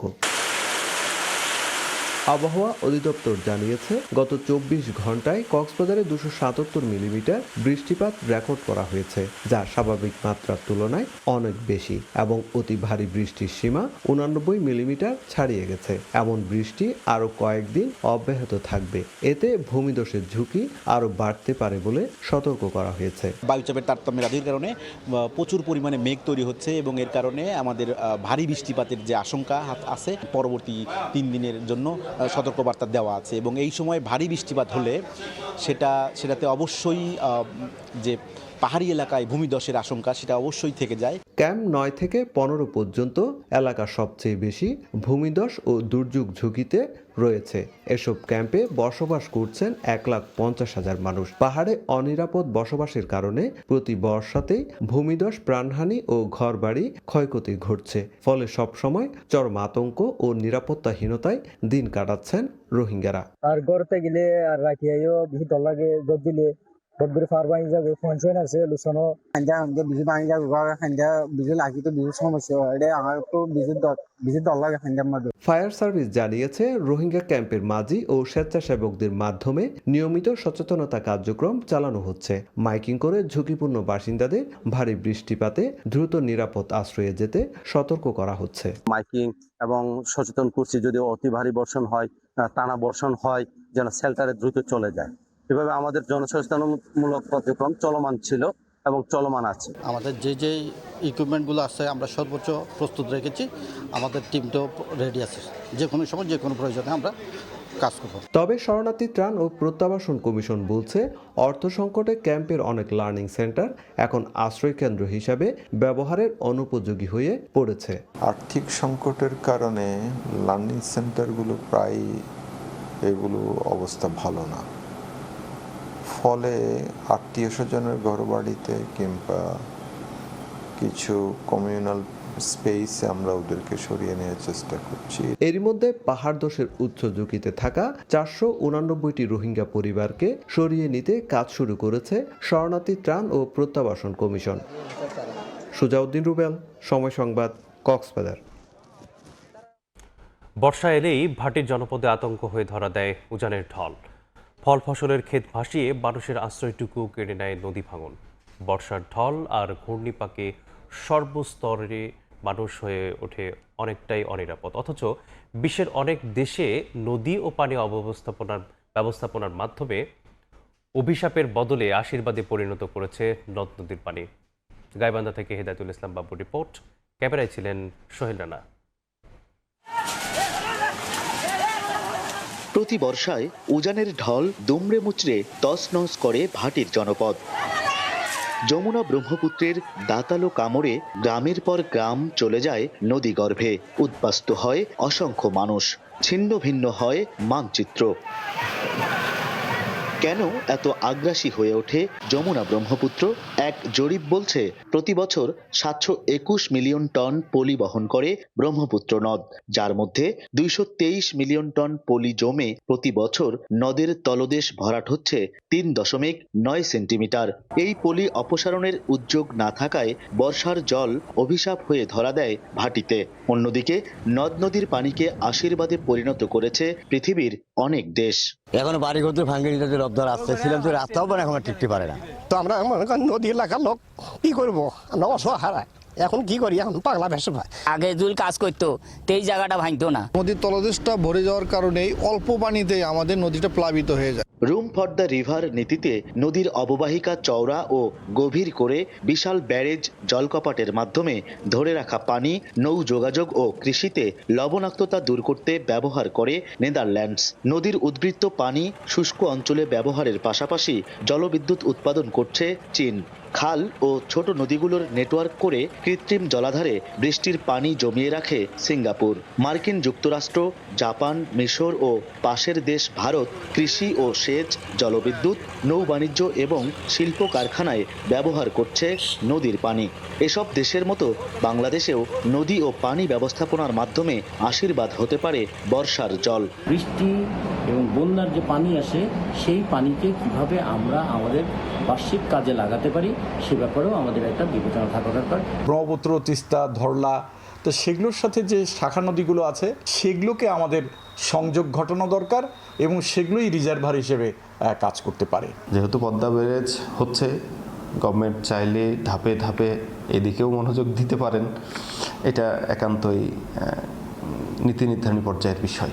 দেশে মোট পানি প্রবাহের ৬৭% একাই বহন করে ব্রহ্মপুত্র নদ। যমুনা ব্রহ্মপুত্রের বুকে গাইবান্ধা, বগুড়া, সিরাজগঞ্জ সহ ৫ শতাধিক চরাঞ্চলে ১০ লক্ষাধিক মানুষের বসবাস। যমুনা ব্রহ্মপুত্রের তীরবর্তী এলাকায় প্রতি বছর বন্যা ভাঙনে হাজার হাজার মানুষ এলাকা ছাড়া হয়।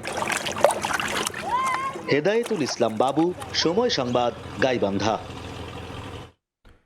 বৃষ্টি ও উজানের ঢলে কুড়িগ্রামের পরপর দুদফা স্বল্পমেয়াদী বন্যায় সৃষ্ট হয়েছে প্রায় ৫০০ হেক্টর জমির সবজিসহ বিভিন্ন ফসল।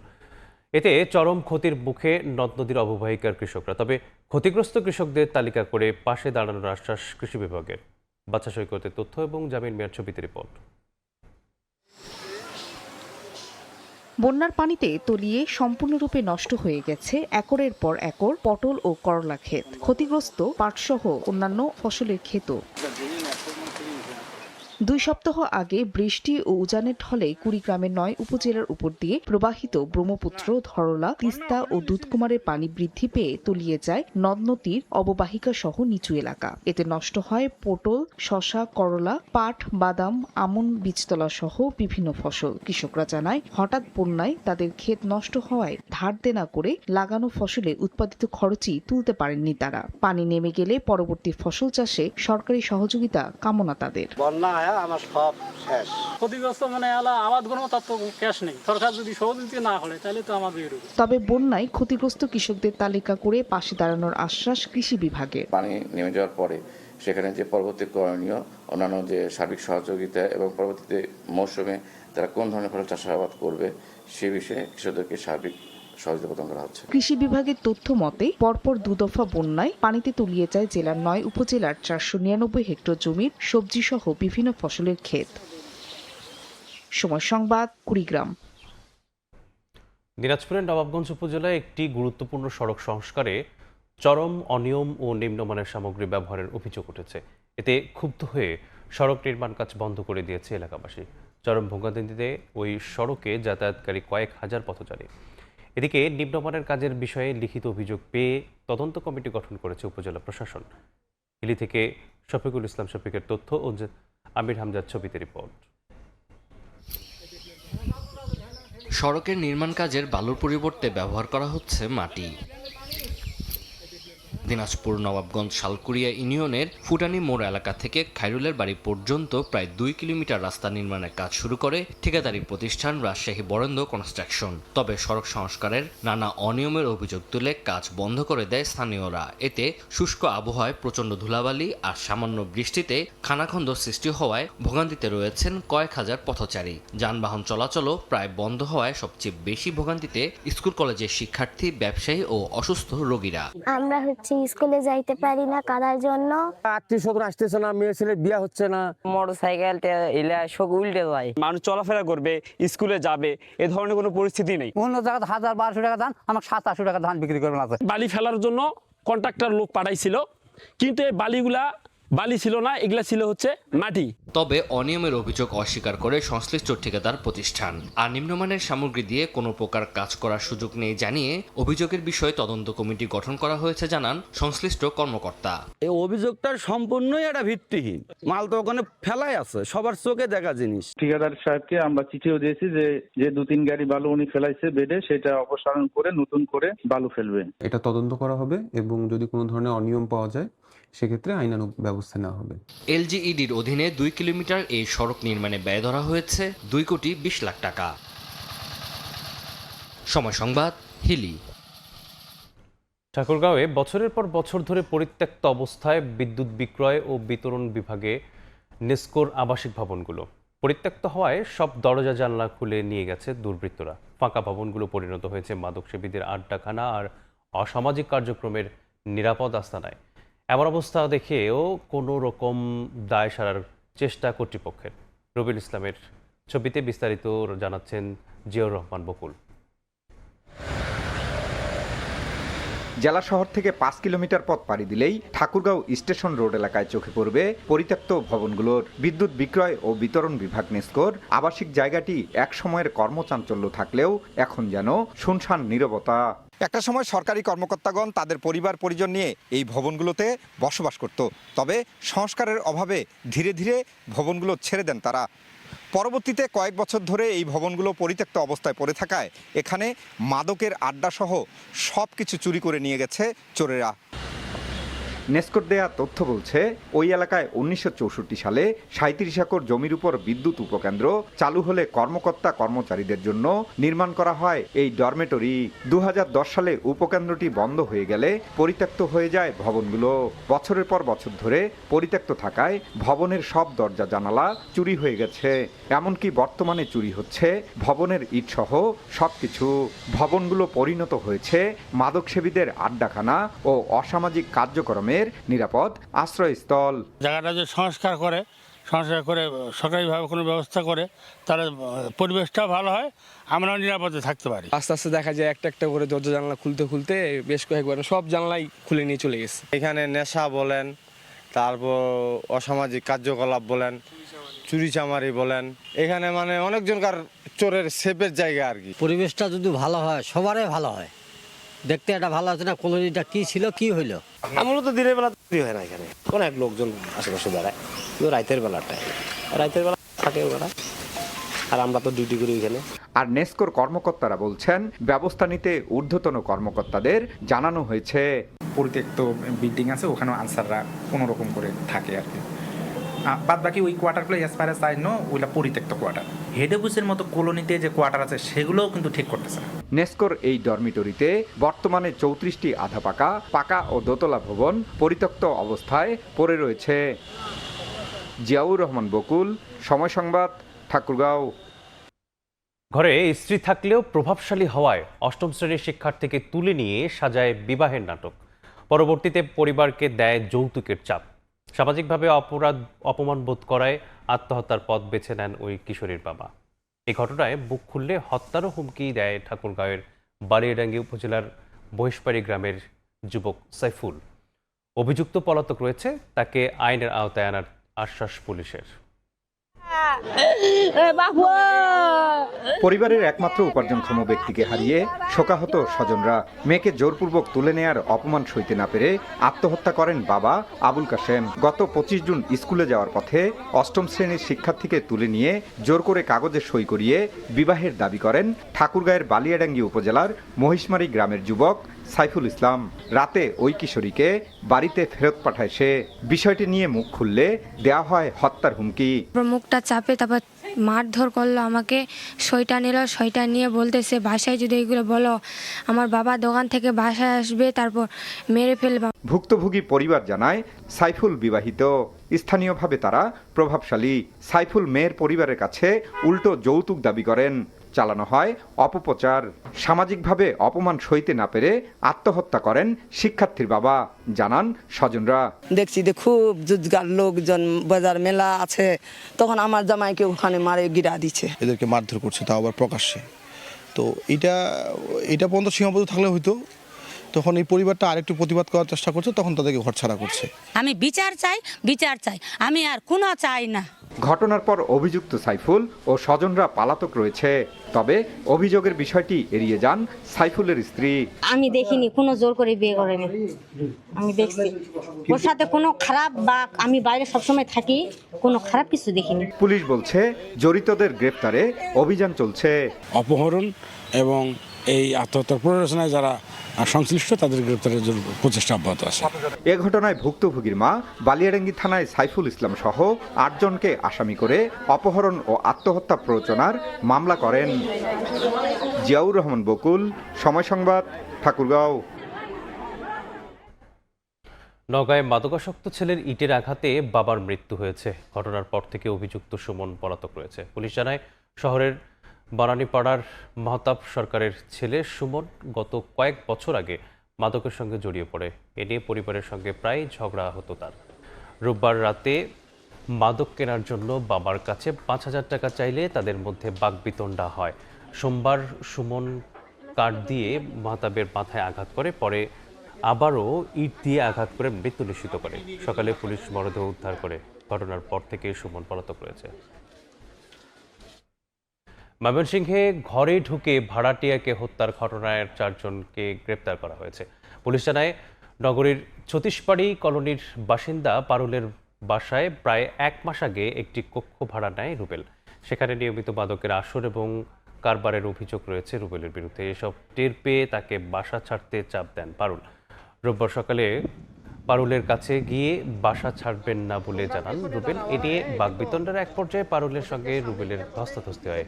সে সময় মাকে মারধর ও শ্লীলতাহানির কথা অন্য 3 ভাইকে জানান পারুলের ছেলে জলিম। পরে 4 ভাই মিলে রুবেলের ঘরে গিয়ে তাকে মারধর এবং পরে তার গলা কেটে মৃত্যু নিশ্চিত করে পালিয়ে যান তারা।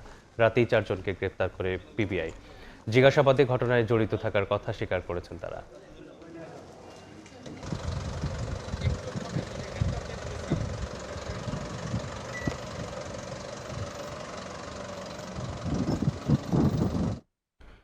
সুনামগঞ্জের বিশ্বম্ভরপুরে বিদ্যুৎস্পৃষ্ট হয়ে প্রাণ গেল একই পরিবারের 3 সদস্যের। স্থানীয়রা জানান, সোমবার বিকেলে ঘরে স্থাপিত বিটার পল্লী বিদ্যুৎ অফিসকে না জানিয়ে স্থানান্তর করছিলেন ফরহাদ।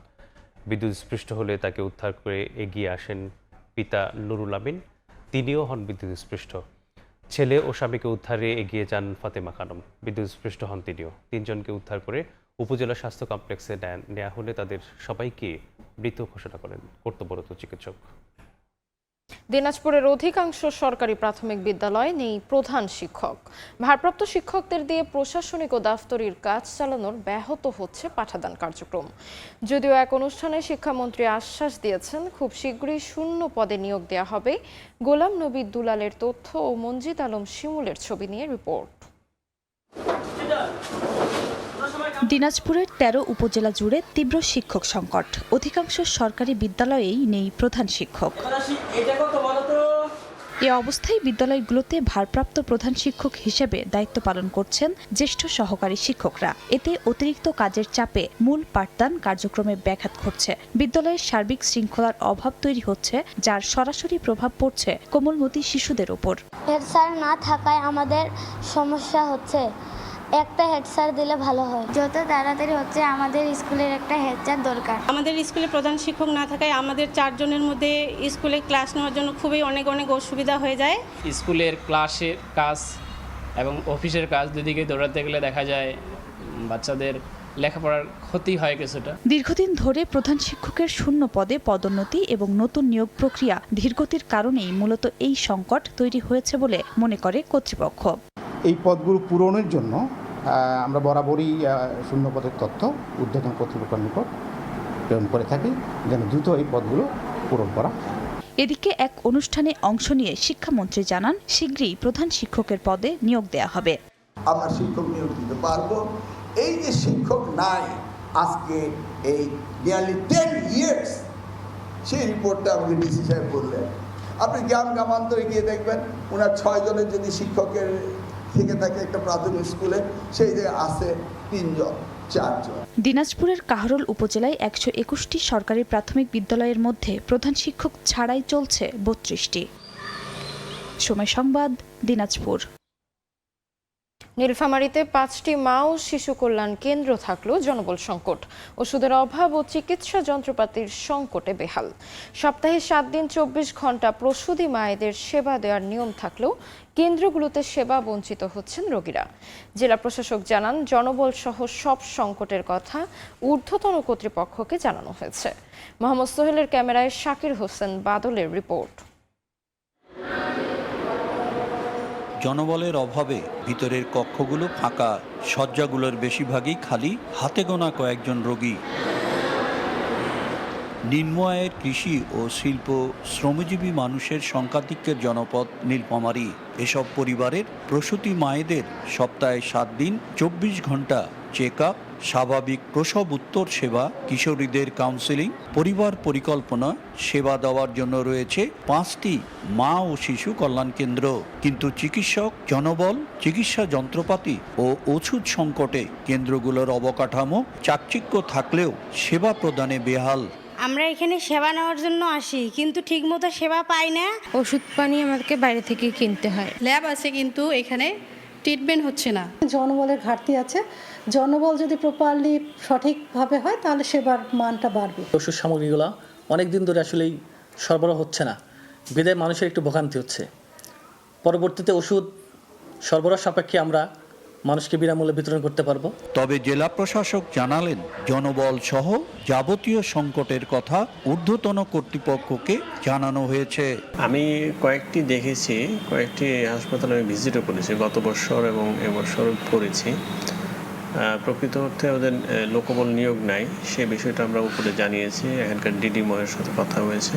গত 8 মাস থেকে কেন্দ্রগুলোতে ওষুধ নেই। এছাড়া 5টি কেন্দ্রে মাত্র 2 জন চিকিৎসক, পরিবার কল্যাণ পরিদর্শিকা, 323 জনের মধ্যে 230 জন সহ অন্যান্য পদেও জনবল সংকট রয়েছে। শাকির হোসেন বাদল, সময় সংবাদ, নীলফামারী।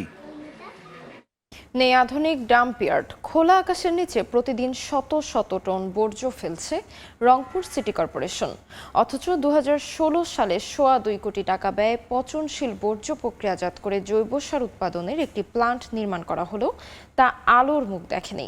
ময়লা আবর্জনার দুর্গন্ধ ও দূষণে বিপর্যস্ত আশেপাশের জনপদ। তবে সিটি কর্পোরেশন বলছে জৈব সার উৎপাদন কেন্দ্রটি পুনরায় চালু করতে চেষ্টা চলছে। তারিকুল ইসলামের ক্যামেরায় আব্দুল রশিদ জীবনের রিপোর্ট।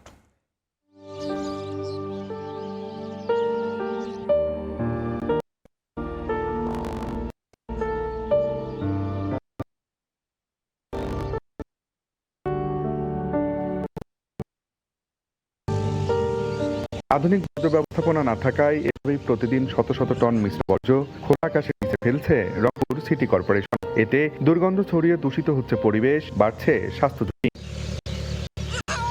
অথচ পচনশীল বর্জ্য প্রক্রিয়াজাত করে জৈব সার উৎপাদনের জন্য 2.25 কোটি টাকা ব্যয়ে 2016 সালে নগরীর নাসনিয়া এলাকায় নির্মাণ করা হয় একটি আধুনিক প্লান্ট। তবে দীর্ঘ 1 দশকে 3 দফা উদ্যোগ নিয়েও চালু না হওয়ায় পরিত্যক্ত হয়ে পড়ে আছে প্লান্টটি। অনেকদিন থেকে পড়ে আছে, কেউ আসতেছেও না, প্লান্টটা নিচ্ছেও না। ময়লা ফেলার জায়গা নেই, বাসা বাড়ি ময়লা আনে, খালি গড্ডে ফেলে দেয়, মানা করলেও শোনে না মানুষ। প্রায় 500-600 একর জমি আমাদের এই পলিথিনের কারণে, বর্জ্যের কারণে নষ্ট হয়। আশেপাশের যে জমিগুলোতে প্রচুর পরিমাণে আবাদ হইতো, এই আবাদগুলো এখন টোটালি বন্ধ হয়ে গেছে। তবে সিটি প্রশাসক জানিয়েছে প্লান্টটি পুনরায় চালুর উদ্যোগ নেওয়া হয়েছে।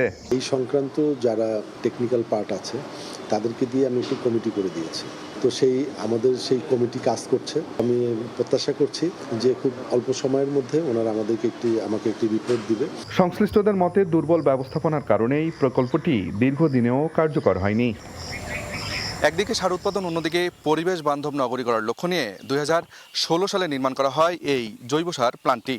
তবে দীর্ঘ 10 বছরের সচল না হওয়ায় এখন নগরবাসীর মনে সংশয়, এটি আসলেই সচল হবে তো? আব্দুল রশিদ জীবন, সময় সংবাদ, রংপুর। নানা দিবসে লাখ লাখ গাছ লাগানোর ঘোষণা আসে, তৈরি হয় নতুন নতুন রেকর্ড।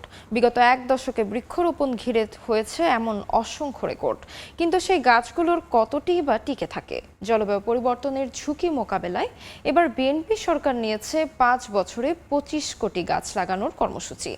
এমন উদ্যোগ ইতিবাচক হিসেবে দেখছেন পরিবেশ কর্মীরা।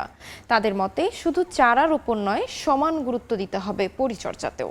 শাকিল মাহমুদের ছবিতে আরও জানাচ্ছেন নাজমুল ইসলাম নিশাত।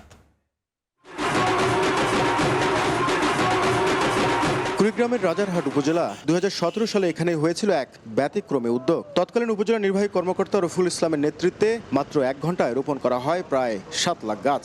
অংশ নেয় 40,000 শিক্ষার্থী সহ লক্ষাধিক মানুষ। দেশ জুড়ে প্রশংসিত হয়েছিল সেই কর্মসূচি। রেকর্ড গড়া সেই আয়োজন আজও অনেকের মনে আছে, কিন্তু প্রশ্ন হলো সেই লাখ লাখ গাছের কতগুলো এখনো টিকে আছে? পুরো রাজারহাট উপজেলা ঘুরে সেই 7 লাখ গাছের কোনো অস্তিত্ব আমাদের চোখে পড়ল না। স্থানীয়রা বললেন গাছ লাগানোর কর্মসূচি করা হয়েছিল, কিন্তু সেই গাছ লাগানোর পরে রক্ষণাবেক্ষণ না থাকায় ধীরে ধীরে গাছগুলো বিলুপ্ত হয়ে যায়। আসলে গরু ছাগল মানে খাইছি না, ভাঙছে না কি হয়েছে, এখন তো দেখা যায় না। গাছ লাগাইলেও রাস্তার দুই পাশে, এখন ওটা যদি পরিচর্যা না করে, দেখাশুনে না করে, তাহলে সেগুলো তো থাকবে না। রংপুর লালমনিরহাট মহাসড়কের পাশে গত ৬ মাসে 2 দফায় বৃক্ষরোপণ করেছে জেলা প্রশাসন। তবে স্থানীয়রা জানান রোপণের পর নিয়মিত পরিচর্যা না করায় অনেক চারাই ইতিমধ্যে শুকিয়ে যেতে শুরু করেছে। গাছলে গাছের রক্ষণাবেক্ষণ করতে হবে, গাছ যত্ন করতে হবে, তাইলে পরিষ্কার করে দিতে হবে, পরিষ্কার করে দিয়ে কিছু মাটি আলগা মাটি দিতে হবে, খালি গোলটা মজবুত হবে। যার যেখানে পক্ষে সম্ভব সেখানে একটি করে বৃক্ষের চারা রোপণ করবে। পরিবেশযোগ্য জলবায়ু পরিবর্তনের চ্যালেঞ্জ মোকাবিলায় 13 জুন দেশব্যাপী 25 কোটি বৃক্ষরোপণ কর্মসূচির উদ্বোধন করেন প্রধানমন্ত্রী তারেক রহমান। পরিবেশ কর্মীরা বলছেন এই উদ্যোগ নিঃসন্দেহে প্রশংসার দাবিদার এবং সময় উপযোগী। তবে গাছ লাগানোর পাশাপাশি বেঁচে থাকার নিশ্চয়তাও নিশ্চিত করতে হবে। যে গাছটা আমরা রোপণ করলাম, তারপর আবার আমরা একটা নির্দিষ্ট সময় ধরে, সেটা 3 মাস বা হতে পারে, সেইটা যেন আমরা আবার একটা রক্ষণাবেক্ষণের জায়গাও রেখে দিই, তাহলে গাছটা লাগানোর উদ্দেশ্য আমাদের সফল হবে। জেলা প্রশাসন বলছে শুধু বৃক্ষরোপণ নয়, চারার পরিচর্যা, রক্ষণাবেক্ষণ এবং নিয়মিত তদারকিও কর্মসূচির গুরুত্বপূর্ণ অংশ। শুধুমাত্র লক্ষ লক্ষ গাছ লাগালাম এবং ওই আনুষ্ঠানিকতাটুকু করেই যে শেষ হয়ে যাবে তা না। আমরা চাই আমাদের প্রত্যেকটা গাছই পরিচর্যা পাক এবং সরকারও এভাবেই কিন্তু আমাদেরকে বরাদ্দগুলি দিচ্ছে। জলবায়ু সংকটের এই সময় শুধু গাছ লাগানোর সংখ্যা নয়, প্রতিটি চারাকে বাঁচিয়ে রাখাই হবে সবচেয়ে বড় সাফল্য বলছেন পরিবেশ কর্মীরা। নাজমুল ইসলাম নিশাদ, সময় সংবাদ, রংপুর। খাগড়াছড়িতে অসচ্ছল পাহাড়ি পরিবারকে স্বাবলম্বী করতে দোকান উপহার দিল সেনাবাহিনী। সোমবার সকালে লক্ষ্মীছড়ির প্রত্যন্ত দুর্গম বার্মাছড়ি এলাকায় এক ব্যক্তিকে মুদির দোকান ও ব্যবসা পরিচালনার প্রয়োজনীয় উপকরণ দেওয়া হয়। এর মধ্যে ছিল বাঁশ, কাঠ, টিন সহ অন্যান্য নির্মাণ সামগ্রী ও বিভিন্ন পণ্য। অর্থনৈতিকভাবে স্বাবলম্বী হওয়ার পথে এগিয়ে যাওয়ার সুযোগ দেওয়ায় খুশি কালাই চাকমা। আমার নাম পলিম্পিকা চাকমা, আমি 5 নং ওয়ার্ডের মেম্বার, 3 নং বার্মাছড়ি ইউনিয়নে। এই যে আমাদের লোক কালাই চাকমা। ভোর হওয়ার সঙ্গে সঙ্গে শুরু হয়েছে গাইবান্ধা শহরের ঐতিহ্যবাহী নতুন বাজার মাছের আড়তের কেনাবেচা। বিভিন্ন এলাকা থেকে আসা ক্রেতা বিক্রেতার হাক ডাকে মুখর মাছের আড়ত। এ বিষয়ে বিস্তারিত জানাতে এই মুহূর্তে সেখানে আছেন রিপোর্টার বিপ্লব ইসলাম। সরাসরি চলে যাচ্ছি তার কাছে। বিপ্লব, সকাল থেকে কিন্তু আমরা দেখছি যে একটু বৈরী আবহাওয়া, রাত থেকে গুড়ি গুড়ি বৃষ্টি হচ্ছে, কিন্তু এই আবহাওয়া উপেক্ষা করেও কিন্তু আমরা দেখছি যে সূর্যের আলো ফোটার সঙ্গে সঙ্গে গাইবান্ধার যে ঐতিহ্যবাহী নতুন বাজার মাছের আড়ত, এই মাছের আড়তে কিন্তু জেলা এবং জেলার বাহিরের বিভিন্ন এলাকা থেকে কিন্তু যা মৎস্য ব্যবসায়ী তারা কিন্তু ভিড় জমিয়েছেন। এখানে মাছের যে কেনাবেচা, সেই কেনাবেচায় কিন্তু জমজমাট হয়ে উঠেছে। এখানে কিন্তু আমরা জানি যে আমাদের জেলার যে ব্যবসায়ীগণ বিভিন্ন ছোট বড় বাজারের যারা ব্যবসায়ী রয়েছেন তারা কিন্তু সকালে এই বাজার থেকে মাছ সংগ্রহ করেন এবং এই মাছ কিন্তু জেলার বিভিন্ন বাজারে যেয়ে থাকে, তারপরে কিন্তু বিক্রি শুরু হয়। যে কারণে কিন্তু একেবারে সূর্যের আলো ফোটার সঙ্গে সঙ্গেই এই মাছের আড়তটি জমে ওঠে। আজকে কিন্তু আমরা দেখছি যে গত রাতে থেমে থেমে কিছুটা বৃষ্টি হয়েছে, যে কারণে কিন্তু আজকে দেশীয় মাছের যে উপস্থিতি এটি একটু কম, কিন্তু চাষের মাছ কিন্তু আজকেও অনেক বেশি। আজকের বাজার যদি বলি যে রুই কাতলা সেটি কিন্তু 280 থেকে বড় সাইজ যেটা সেটি 320 টাকার মধ্যে বিক্রি হচ্ছে। পাশাপাশি কাতলা কিন্তু 350 থেকে 360 থেকে 70 টাকার মধ্যে বিক্রি হচ্ছে। সিলভার কাপ যেটি খুব বড় সাইজ সেটি কিন্তু 160 থেকে 180 টাকার মধ্যে বিক্রি হচ্ছে। পাশাপাশি পাবদা যদি বলি, পাবদা কিন্তু 220 থেকে 240 টাকার মধ্যে বিক্রি হচ্ছে। শিং মাছ কিন্তু 280 থেকে 300-র মধ্যে বিক্রি হচ্ছে। ট্যাংরা গোলসা সেটিও কিন্তু 300 থেকে 350 টাকার মধ্যে বিক্রি হচ্ছে। দেশীয় পুঁটি, কই এটি যেটি বিক্রি হচ্ছে 250 থেকে 300, কিংবা একেবারে সাইজ যদি বড় হয় 350 টাকা পর্যন্ত বিক্রি হচ্ছে। ক্রেতারা যেটি বলছেন যে সম্প্রতি নদী নালায় কিন্তু পানি বেড়েছে, নদী নালাতে পানি বাড়ার কারণে কিন্তু কিছুটা দেশীয় মাছের আমদানি বেড়েছে। পাশাপাশি চাষের যেটি মাছ সেটি কিন্তু জেলা এবং জেলার বাইরের যে মৎস্য চাষী যারা রয়েছেন তারা কিন্তু সেই সূর্যের আলো ফোটার সঙ্গে সঙ্গেই এই যে মৎস্য আড়ত, সেই মৎস্য আড়তে এসে থাকেন এবং এই মৎস্য আড়ত থেকেই কিন্তু মাছ সংগ্রহ করে এখানকার যারা খুচরা পাইকারি ব্যবসায়ী তারা কিন্তু নিজ নিজ বাজারে নিয়ে যান। সেভাবে কিন্তু এই বাজারটি প্রতিদিন হয়ে থাকে। এটি গাইবান্ধার যে জেলার একেবারে একটা ঐতিহ্যবাহী মৎস্য আড়ত। এই আড়ত কিন্তু আমরা জানি যে জেলার পাশাপাশি কিন্তু জেলার বাইরে থেকে পাশাপাশি জেলার যে অন্য জেলার যে পার্শ্ববর্তী উপজেলাগুলো রয়েছে সেই উপজেলাগুলো থেকেও কিন্তু এখানে ব্যাপক পরিমাণে মাছের আমদানি হয়ে থাকে। মাছ বিক্রেতারা যেটি বলছেন যে যে যে মাছের বিক্রেতারা যেটি বলছেন যে সম্প্রতি কিন্তু গেল সপ্তাহে যে মাছের বাজার গিয়েছে সে বাজারের চেয়ে কিন্তু আজকের বাজার পার কেজিতে কিন্তু 10 থেকে 20 টাকা বেশি বলে তারা জানিয়েছেন। তো এই ছিল গাইবান্ধার নতুন বাজার মৎস্য আড়ত থেকে মাছ কেনা বেচার সর্বশেষ খবর। গাইবান্ধা থেকে সরাসরি যুক্ত ছিলাম। এর খবর, আয়াতুল্লাহ খামেনির মরদেহ ইরানের পবিত্র ধর্মীয় নগরী কোমে, সেখান থেকে যাবে ইরাকের নাজাফ ও কারবালা, শেষ ঠিকানা মাশহাদ। এর মধ্যে বিচার বিভাগের প্রধানের পুনর্নিয়োগ দিয়েছে খামেনি প্রশাসন। ইরাকের শীর্ষ শিয়া ধর্মীয় নেতা আয়াতুল্লাহ আলী আল সিস্তানি জানিয়েছেন শোক বার্তা। সর্বোচ্চ ধর্মীয় নেতা আয়াতুল্লাহ আলী খামেনির শেষকৃত্যের তৃতীয় দিনে তেহরানের রাজপথে নামে কয়েক লাখ মানুষ। কালো পোশাকে শোক মিছিল, ইরানের পতাকায় মোড়ানো কফিন এবং যুক্তরাষ্ট্র ও ইসরায়েল বিরোধী স্লোগানে মুখর হয়ে ওঠে রাজধানী। অনেকেই খামেনির হত্যার প্রতিশোধ নেয়ার অঙ্গীকার করেন। লাখ লাখ মানুষের ভিড়ে অসুস্থ হয়ে পড়েন অনেকে। জরুরি সেবা বিভাগ জানিয়েছে প্রায় 50,000 মানুষকে চিকিৎসা সেবা দেয়া হয়েছে। তবে কোনো বড় ধরনের দুর্ঘটনার খবর পাওয়া যায়নি। কড়া নিরাপত্তার মধ্যে বিপ্লবী গার্ডের সদস্যরা পুরো শোভাযাত্রার নিরাপত্তা নিশ্চিত করেন। আয়াতুল্লাহ আলী খামেনির মরদেহ বর্তমানে ইরানের পবিত্র ধর্মীয় নগরী কোমে। সেখানে জামকারান মসজিদকে কেন্দ্র করে শেষ বিদায়ের আনুষ্ঠানিকতার পরদিন মরদেহ নেওয়া হবে ইরাকের পবিত্র নগরী নাজাফ ও কারবালায়। সেখানে শিয়া মুসলিমদের গুরুত্বপূর্ণ ধর্মীয় স্থাপনাগুলোতে শ্রদ্ধা জানানো হবে। শেষ পর্যায়ে নিজ শহর মাশহাদে দাফন করা হবে সাবেক সর্বোচ্চ নেতাকে। শিয়া ধর্মীয় ঐতিহ্যের সঙ্গে সামঞ্জস্য রেখে ইরানের বাইরে ইরাককে অন্তর্ভুক্ত করায় এবারের শেষ যাত্রা আগের যে কোনো রাষ্ট্রীয় শেষকৃত্যের তুলনায় ভিন্ন মাত্রা পেয়েছে। শোকানুষ্ঠানের মধ্যেই 5 বছরের জন্য পুনরায় প্রধান বিচারপতি হিসেবে নিয়োগ পেয়েছেন গোলাম হোসেইন মোহসেনি এজেই। নতুন সর্বোচ্চ নেতা মোস্তফা খামেনির অনুমোদনের পর তিনি দায়িত্বে বহাল থাকেন। দুর্নীতি বিরোধী অভিযান, বিচার ব্যবস্থার সংস্কার এবং বিদেশি আগ্রাসনের বিচার নিশ্চিত করার নির্দেশ দেওয়া হয়েছে তাকে। দায়িত্ব গ্রহণের পর তিনি বলেন, খামেনির হত্যাকাণ্ডের প্রতিশোধ নিশ্চিত করতে এমন শাস্তি দিতে হবে যাতে ভবিষ্যতে কেউ এ ধরনের হামলার সাহস না পায়।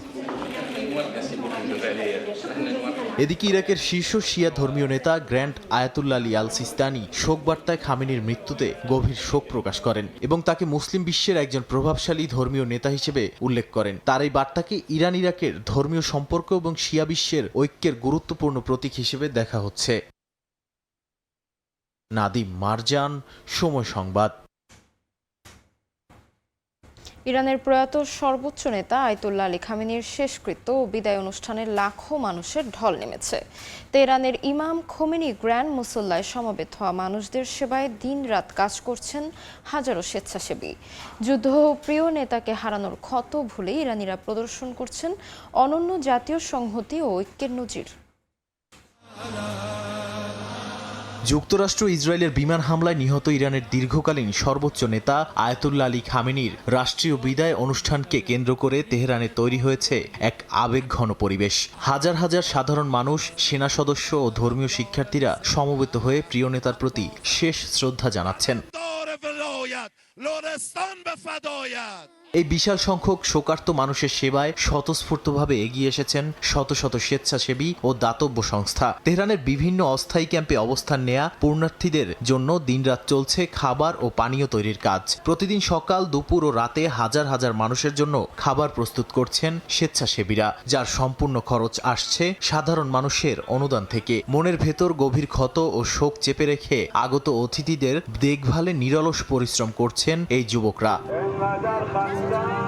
এর আগে শোকার্ত মানুষের ক্লান্তি দূর করতে তেহরানের রাস্তায় বসে অনন্য এক সেবার পসরা। গভীর রাত পর্যন্ত মোড়ে মোড়ে স্টল বসিয়ে পুণ্যার্থীদের হাতে গরম চা ও বিস্কুট তুলে দেন সাধারণ স্বেচ্ছাসেবী ও দাতব্য সংস্থার কর্মীরা। ইমাম হোসেন চ্যারিটির মতো নানা সামাজিক সংগঠন সম্পূর্ণ নিজস্ব অর্থায়নে এই চায়ের স্টলগুলো পরিচালনা করছে।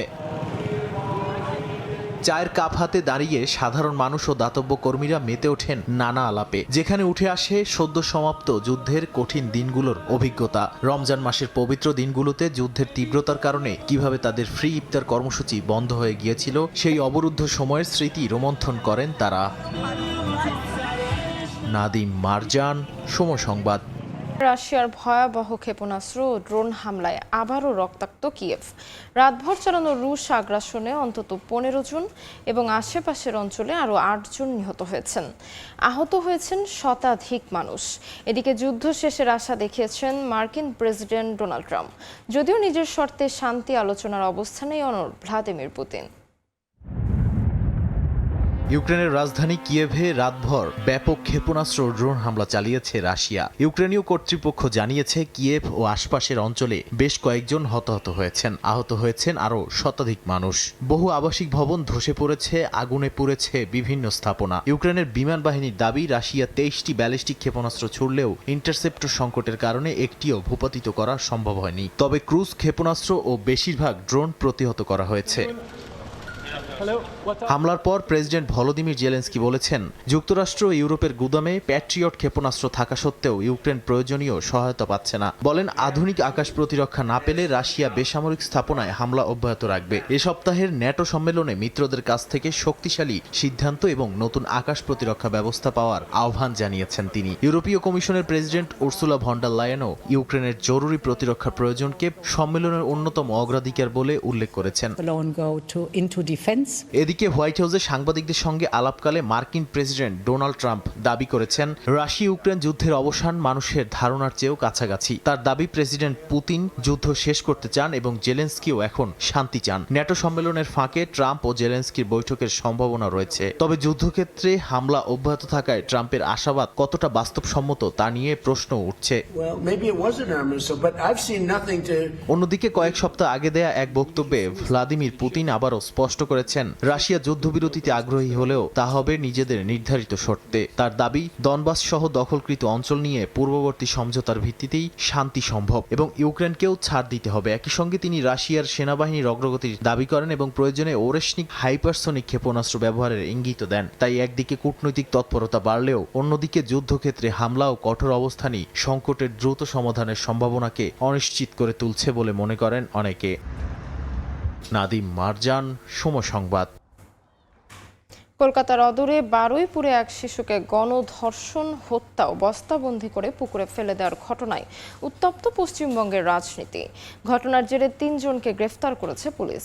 তবে আইন শৃঙ্খলার প্রশ্নে সরকারকে ঘিরে শুরু হয়েছে তীব্র রাজনৈতিক চাপ। শাসক বিরোধী সব পক্ষই নেমেছে প্রতিবাদে। নতুন করে আলোচনায় এসেছে রাজ্যের নারী ও শিশু নিরাপত্তা।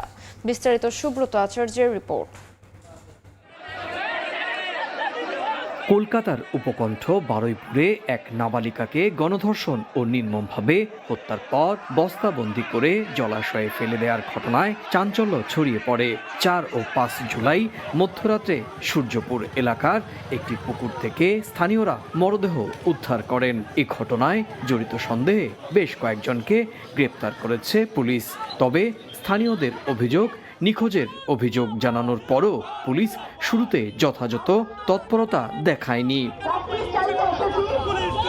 ঘটনাটি সামনে আসতেই পশ্চিমবঙ্গের রাজনীতিতে শুরু হয় তীব্র প্রতিক্রিয়া। বিরোধী দলগুলো আইন শৃঙ্খলা পরিস্থিতির অবনতির অভিযোগ তুলে রাজ্য জুড়ে বিক্ষোভ শুরু করে।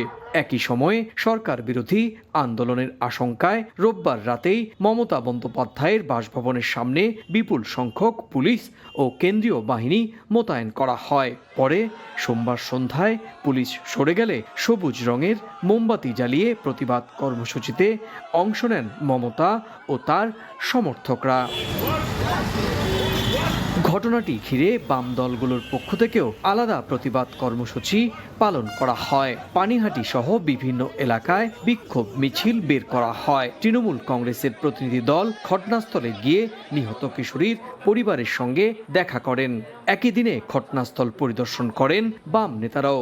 বিরোধী শিবিরের দাবি, এই ঘটনা নারী ও শিশু নিরাপত্তা নিয়ে সরকারের ব্যর্থতাকেই সামনে এনেছে। অপরাধীদের শাস্তি চাই, জাস্টিস ফর বারুইপুর, এটা হতে পারে না, এটা মানছে না। অন্যদিকে মুখ্যমন্ত্রী শুভেন্দু অধিকারী দাবি করেছেন পুলিশ দ্রুত তদন্ত চালিয়ে অভিযুক্তদের গ্রেপ্তার করেছে এবং দোষীদের দৃষ্টান্তমূলক শাস্তি নিশ্চিত করা হবে। পাশাপাশি তিনি সতর্ক করে বলেন, ঘটনাকে কেন্দ্র করে যারা রাজনৈতিক উদ্দেশ্যে সরকারি সম্পদ ভাঙচুর করেছে তাদের বিরুদ্ধেও কঠোর ব্যবস্থা নেওয়া হবে। পুলিশ, এসটিএফ সবাই কাজ করছেন। ওনার পরিবার যা যা চেয়েছেন সরকারের কাছে সেই কাজ সরকার করছে। अभी तक 3 आदमी अरेस्ट हुए, इन्वेस्टिगेशन चल रहा है। ये तीनों आदमी हमारा पीसी में है। 9 মে দায়িত্ব নেয়ার পর সরকারের 60 দিন পূর্ণ হওয়ার আগেই বারুইপুরের এই নৃশংস ঘটনা নতুন সরকারের আইন শৃঙ্খলা পরিস্থিতিকে বড় ধরনের রাজনৈতিক পরীক্ষার মুখে দাঁড় করিয়েছে। সুব্রত আচার্য, সময় সংবাদ, পশ্চিমবঙ্গ, ভারত। মিশরের বিপক্ষে রাউন্ড অফ 16-এর বৈতরণী পেরিয়ে এবার কোয়ার্টার ফাইনাল নিশ্চিত করার লক্ষ্য আর্জেন্টিনার। গেল ম্যাচের ভুল থেকে শিক্ষা নিয়ে এই ম্যাচে একাদশে কিছু পরিবর্তন আনছেন স্ক্যালোনি। তাই নতুন ফরমেশন আর টেকটিক্সে দেখা যেতে পারে টিম আর্জেন্টিনাকে। অন্যদিকে বিশ্বকাপের নকআউট পর্বে পাওয়া প্রথম জয়ের রেকর্ডটা আরও লম্বা করতে চায় মিশর। আটলান্টার মার্সেডিস বেঞ্চ স্টেডিয়ামে ম্যাচ শুরু রাত 10টায়। যুক্তরাষ্ট্র থেকে এসএম ইকবালের প্রতিবেদন। কেপ ভার্দের বিপক্ষে কঠিন চ্যালেঞ্জের মুখে পড়া আর্জেন্টিনা রাউন্ড অফ 16 শুরুর আগে কাজ করেছে তাদের ভুলগুলো নিয়ে। বিশেষ করে একাদশ সিলেকশনে যে অপরিপক্কতার পরিচয় দিয়েছে টিম ম্যানেজমেন্ট, তা নিয়ে হয়েছে বেশ কাটাছেঁড়া। নতুন কম্বিনেশন সেট করতে বেস ক্যাম্পে গিয়ে যেমন পরীক্ষা নিরীক্ষা চলেছে ঢের, তার টের পাওয়া গেছে আটলান্টা পা রেখেই আর্জেন্টিনার সিরিয়াস অনুশীলনে। সূত্র বলছে রাউন্ড অফ 16-এ ইজিপ্ট ম্যাচে অন্তত 3 পরিবর্তন নিয়ে মাঠে নামছে আলবিসেলেস্তে। আস্থার প্রতীক হয়ে উঠতে না পারায় এই ম্যাচে শুরুর একাদশে জায়গা হারাচ্ছেন লাউতারো মার্তিনেজ আর থিয়াগো আলমাদা, এটা প্রায় নিশ্চিত। তাদের জায়গায় আসছেন হুলিয়ান আলভারেজ আর Leandro Paredes. Facundo Medina side লাইনে থাকতে পারেন মাসেল ক্র্যাম্পের জন্য, তার পরিবর্তে শুরু করবেন নিকোলাস তালিয়াফিকো। নিকো গঞ্জালেসের অ্যাঙ্কেল টুইস্ট নিয়েও অস্বস্তি আছে টিম ম্যানেজমেন্টের মাঝে। তবে যে স্কোয়াড আছে স্ক্যালোনির হাতে, আপাতত তার উপর ভর করেই কোয়ার্টার ফাইনালের স্বপ্ন দেখছে আর্জেন্টিনা। এই দলটা শিরোপার জন্য বহু বছর ধরেই দাবিদার, এমনটাই স্বাভাবিক। আমরা আমাদের 4 ম্যাচই জিতেছি, তবে জিতলেও উন্নতির জায়গা রয়েছে। ইজিপ্ট কঠিন প্রতিপক্ষ আর আমরা সতর্ক। ইজিপ্টের কাছে এবারের বিশ্বকাপ এরই মধ্যে মধুর স্মৃতি উপহার দিয়েছে। নকআউট পর্বে প্রথমবারের মতো জয় পাওয়া দলটা ফুরফুরে মেজাজ নিয়ে মাঠে নামবে মেসিদের সামলাতে। একই সঙ্গে দলে মো সালার মতো ফুটবলার তাদের আত্মবিশ্বাসের পালে যোগাচ্ছে বাড়তি হাওয়া। যদিও অস্ট্রেলিয়ার বিপক্ষে পেনাল্টি শুটআউটে জিতে আসা দলটা বেশ সাবধান আর্জেন্টিনাকে নিয়ে। দিন শেষে আর্জেন্টিনার ডিফেন্ডিং চ্যাম্পিয়ন, তাদের প্রতি পূর্ণ সম্মান। তবে সম্মান রেখেই বলছি, আমাদেরও নিজস্ব ধরন আছে। তাদের শক্তির জায়গা জানি এবং সামলাতেও প্রস্তুত। এখন পর্যন্ত ইজিপ্টের সঙ্গে 2 বার দেখা হয়েছে আর্জেন্টিনার, 2 বারই জিতেছে তারা, যার শেষটা এসেছে 2008 সালে ফিফা ফ্রেন্ডলি থেকে 2-0 ব্যবধানে। কেপ ভার্দের বিপক্ষে কঠিন একটা ম্যাচের পর আর্জেন্টিনা এখন বেশ সাবধানী ইজিপ্ট ম্যাচ নিয়ে। এরই মধ্যে বিশ্বকাপ থেকে বিদায় নিয়েছেন লুকা মদ্রিচ, নেইমার এবং ক্রিস্টিয়ানো রোনালদো। লিওনেল মেসিকেও যাতে মধ্যপথে বিদায় নিতে না হয়, এজন্য গুরু দায়িত্বটা পালন করতে হবে তার সতীর্থদের। একই সঙ্গে দৃষ্টি রাখতে হবে টিম ম্যানেজমেন্টকেও। এসএম ইকবাল, সময় সংবাদ, যুক্তরাষ্ট্র। 3 ম্যাচ সিরিজের প্রথম ওয়ানডেতে আশা জাগিয়েও পারল না বাংলাদেশ। জিম্বাবুয়ের কাছে 25 রানে হেরেছে টাইগাররা। স্বাগতিকদের দেওয়া 142 রানের ছোট সংগ্রহ তাড়া করতে নেমে 116 রানে গুটিয়ে যায় বাংলাদেশ। এদিন 10 ওভারে 21 রান দিয়েও 6 উইকেট নিয়ে রেকর্ডের পাতায় ঠাঁই করে নিয়েছেন নাহিদ রানা। ওয়ানডেতে দেশের ক্রিকেটারদের মাঝে এটাই সেরা বোলিং। দল হারলেও ম্যাচ সেরার পুরস্কার পেয়েছেন রানা। ফুটবল বিশ্বকাপের উন্মাদনার মাঝে জিম্বাবুয়ে সফরে একমাত্র টেস্টে ভরাডুবির খবরটা হয়তো অনেকেই রাখেননি, তবে ওয়ানডে সিরিজে সে ব্যর্থতা ঘোচাতে শুরু থেকে সতর্ক বাংলাদেশ। ইনজুরিতে একাদশে নেই লিটন দাস। টস জিতে ফিল্ডিং এর পথ বেছে নিয়েছিলেন অধিনায়ক মিরাজ। জিম্বাবুয়েকে চেপে ধরার শুরুর রসদও এনে দেন তিনি। শুরুটা দেখে শুনে করার আভাস দেয়া বেন কারান ও বেনের জুটি ভাঙেন অধিনায়ক। রান আউটে কাটা পড়েন ১৯ বলে ১৮ রান করা বেন কারান। সঙ্গী বেনেটও চেয়েছিলেন থিতু হতে, তবে তাকে হতাশ করেন তাসকিন। এক বল পরই স্পিড স্টারের বলে ক্যাচ তুলে দেন বেনেটো। ২৪ বলে তার ব্যাটে আসে ১৭ রান। ৩৬ রানে ২ উইকেট হারিয়ে বসে জিম্বাবুয়ে। এরপরই স্বাগতিকদের দুর্গে তাণ্ডব চালান নাহিদ রানা। তার আগ্রাসী বোলিংয়ে ক্রিজে থিতু হওয়ার সুযোগই পায়নি জিম্বাবুয়ের কেউ। একে একে চোখে সর্ষে ফুল দেখে প্যাভিলিয়নের পথ ধরেন Sikandar Raza, Wesley Madhevere, Innocent Kaia, Clive Madande, Brad Evans ও রিচার্ড এনগ্রাভা। ১০ ওভারে ২১ রান দিয়ে ৬ উইকেট নিয়ে রেকর্ডের পাতায় ঠাঁই করে নেন নাহিদ রানা। এটাই বাংলাদেশের বোলারদের ওয়ানডেতে সেরা বোলিং ফিগার। এতদিন রেকর্ডটা ছিল মাশরাফি বিন মোর্তজা ও রুবেল হোসেনের। ২০০৬ সালে কেনিয়ার বিপক্ষে ১০ ওভারে ২৬ রান দিয়ে ৬ উইকেট নিয়েছিলেন মাশরাফি। নিউজিল্যান্ডের বিপক্ষে ২০১৩ সালে ৫ ওভারে ৫ বলে সমান রানে ৬ উইকেট পেয়েছিলেন রুবেল। জিম্বাবুয়ের হয়ে সর্বোচ্চ ৫১ বলে ৩৩ রান করেন নিউম্যান নিয়াম্বুরি। ১৪১ রানে অল আউট হয় স্বাগতিকরা। জবাব দিতে নেমে বাংলাদেশের শুরুটাও ভালো হয়নি। ১৭ রানেই টপ অর্ডারের ৩ ব্যাটার তানজিদ, সৌম্য ও নাজমুল হোসেন শান্তকে হারায় টাইগাররা। নুরুল হাসান সোহানকে নিয়ে জয়ের পথে নিয়ে যাওয়ার আভাস দিয়েও পারেননি তাওহিদ হৃদয়। থামেন ২৫ রানে। দ্রুত বিদায় নেন মোসাদ্দেক। নুরুল হাসান সোহানের ৩১ রান ছাড়া বলার মতো স্কোর পাননি এরপর আর কোনো ব্যাটার। বোলারদের কল্যাণে হাতের কাছে আসা জয় ছিটকে যায় ব্যাটিং ব্যর্থতায়। টেস্টের পর ২৫ রানের হারে শুরু হয় ওয়ানডে সিরিজ। পারভিন আক্তার, সময় সংবাদ। এ পর্যায়ে শীর্ষ সংবাদগুলো জানিয়ে দিচ্ছি আরেকবার। শেষ মুহূর্তের গোলে বিদায় পর্তুগালের। অশ্রুসিক্ত নয়নে বিশ্বকাপের রীতি রোনালদোর। কোয়ার্টারে স্পেন, যুক্তরাষ্ট্র বেলজিয়াম মুখোমুখি। রাতে আর্জেন্টিনার সামনে মিশর। সাভারে এনসিপির জুলাই পদযাত্রায় ককটেল বিস্ফোরণ। প্রশাসনের ব্যর্থতাকে দুষলেন নাহিদ ইসলাম। সংসদে গণরায় বাস্তবায়নের তাগিদ। ঐক্য অটুট রাখার জোর। প্রধানমন্ত্রীকে সৌদি আরব সফরের আমন্ত্রণ। ঢাকায় আসতে চান যুবরাজ সালমানও। তারেক রহমানের সঙ্গে সৌজন্য সাক্ষাৎ করে আমন্ত্রণপত্র হস্তান্তর রাষ্ট্রদূতের।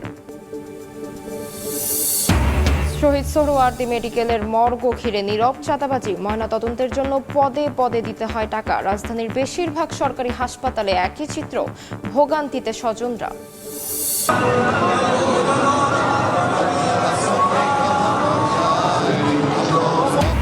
আয়াতুল্লাহ খামেনির মরদেহ ইরানের পবিত্র ধর্মীয় নগরী কোমে। শেষ বিদায় জানাতে লাখ লাখ মানুষের ঢল। বুধবার নেওয়া হবে ইরাকের কারবালায়।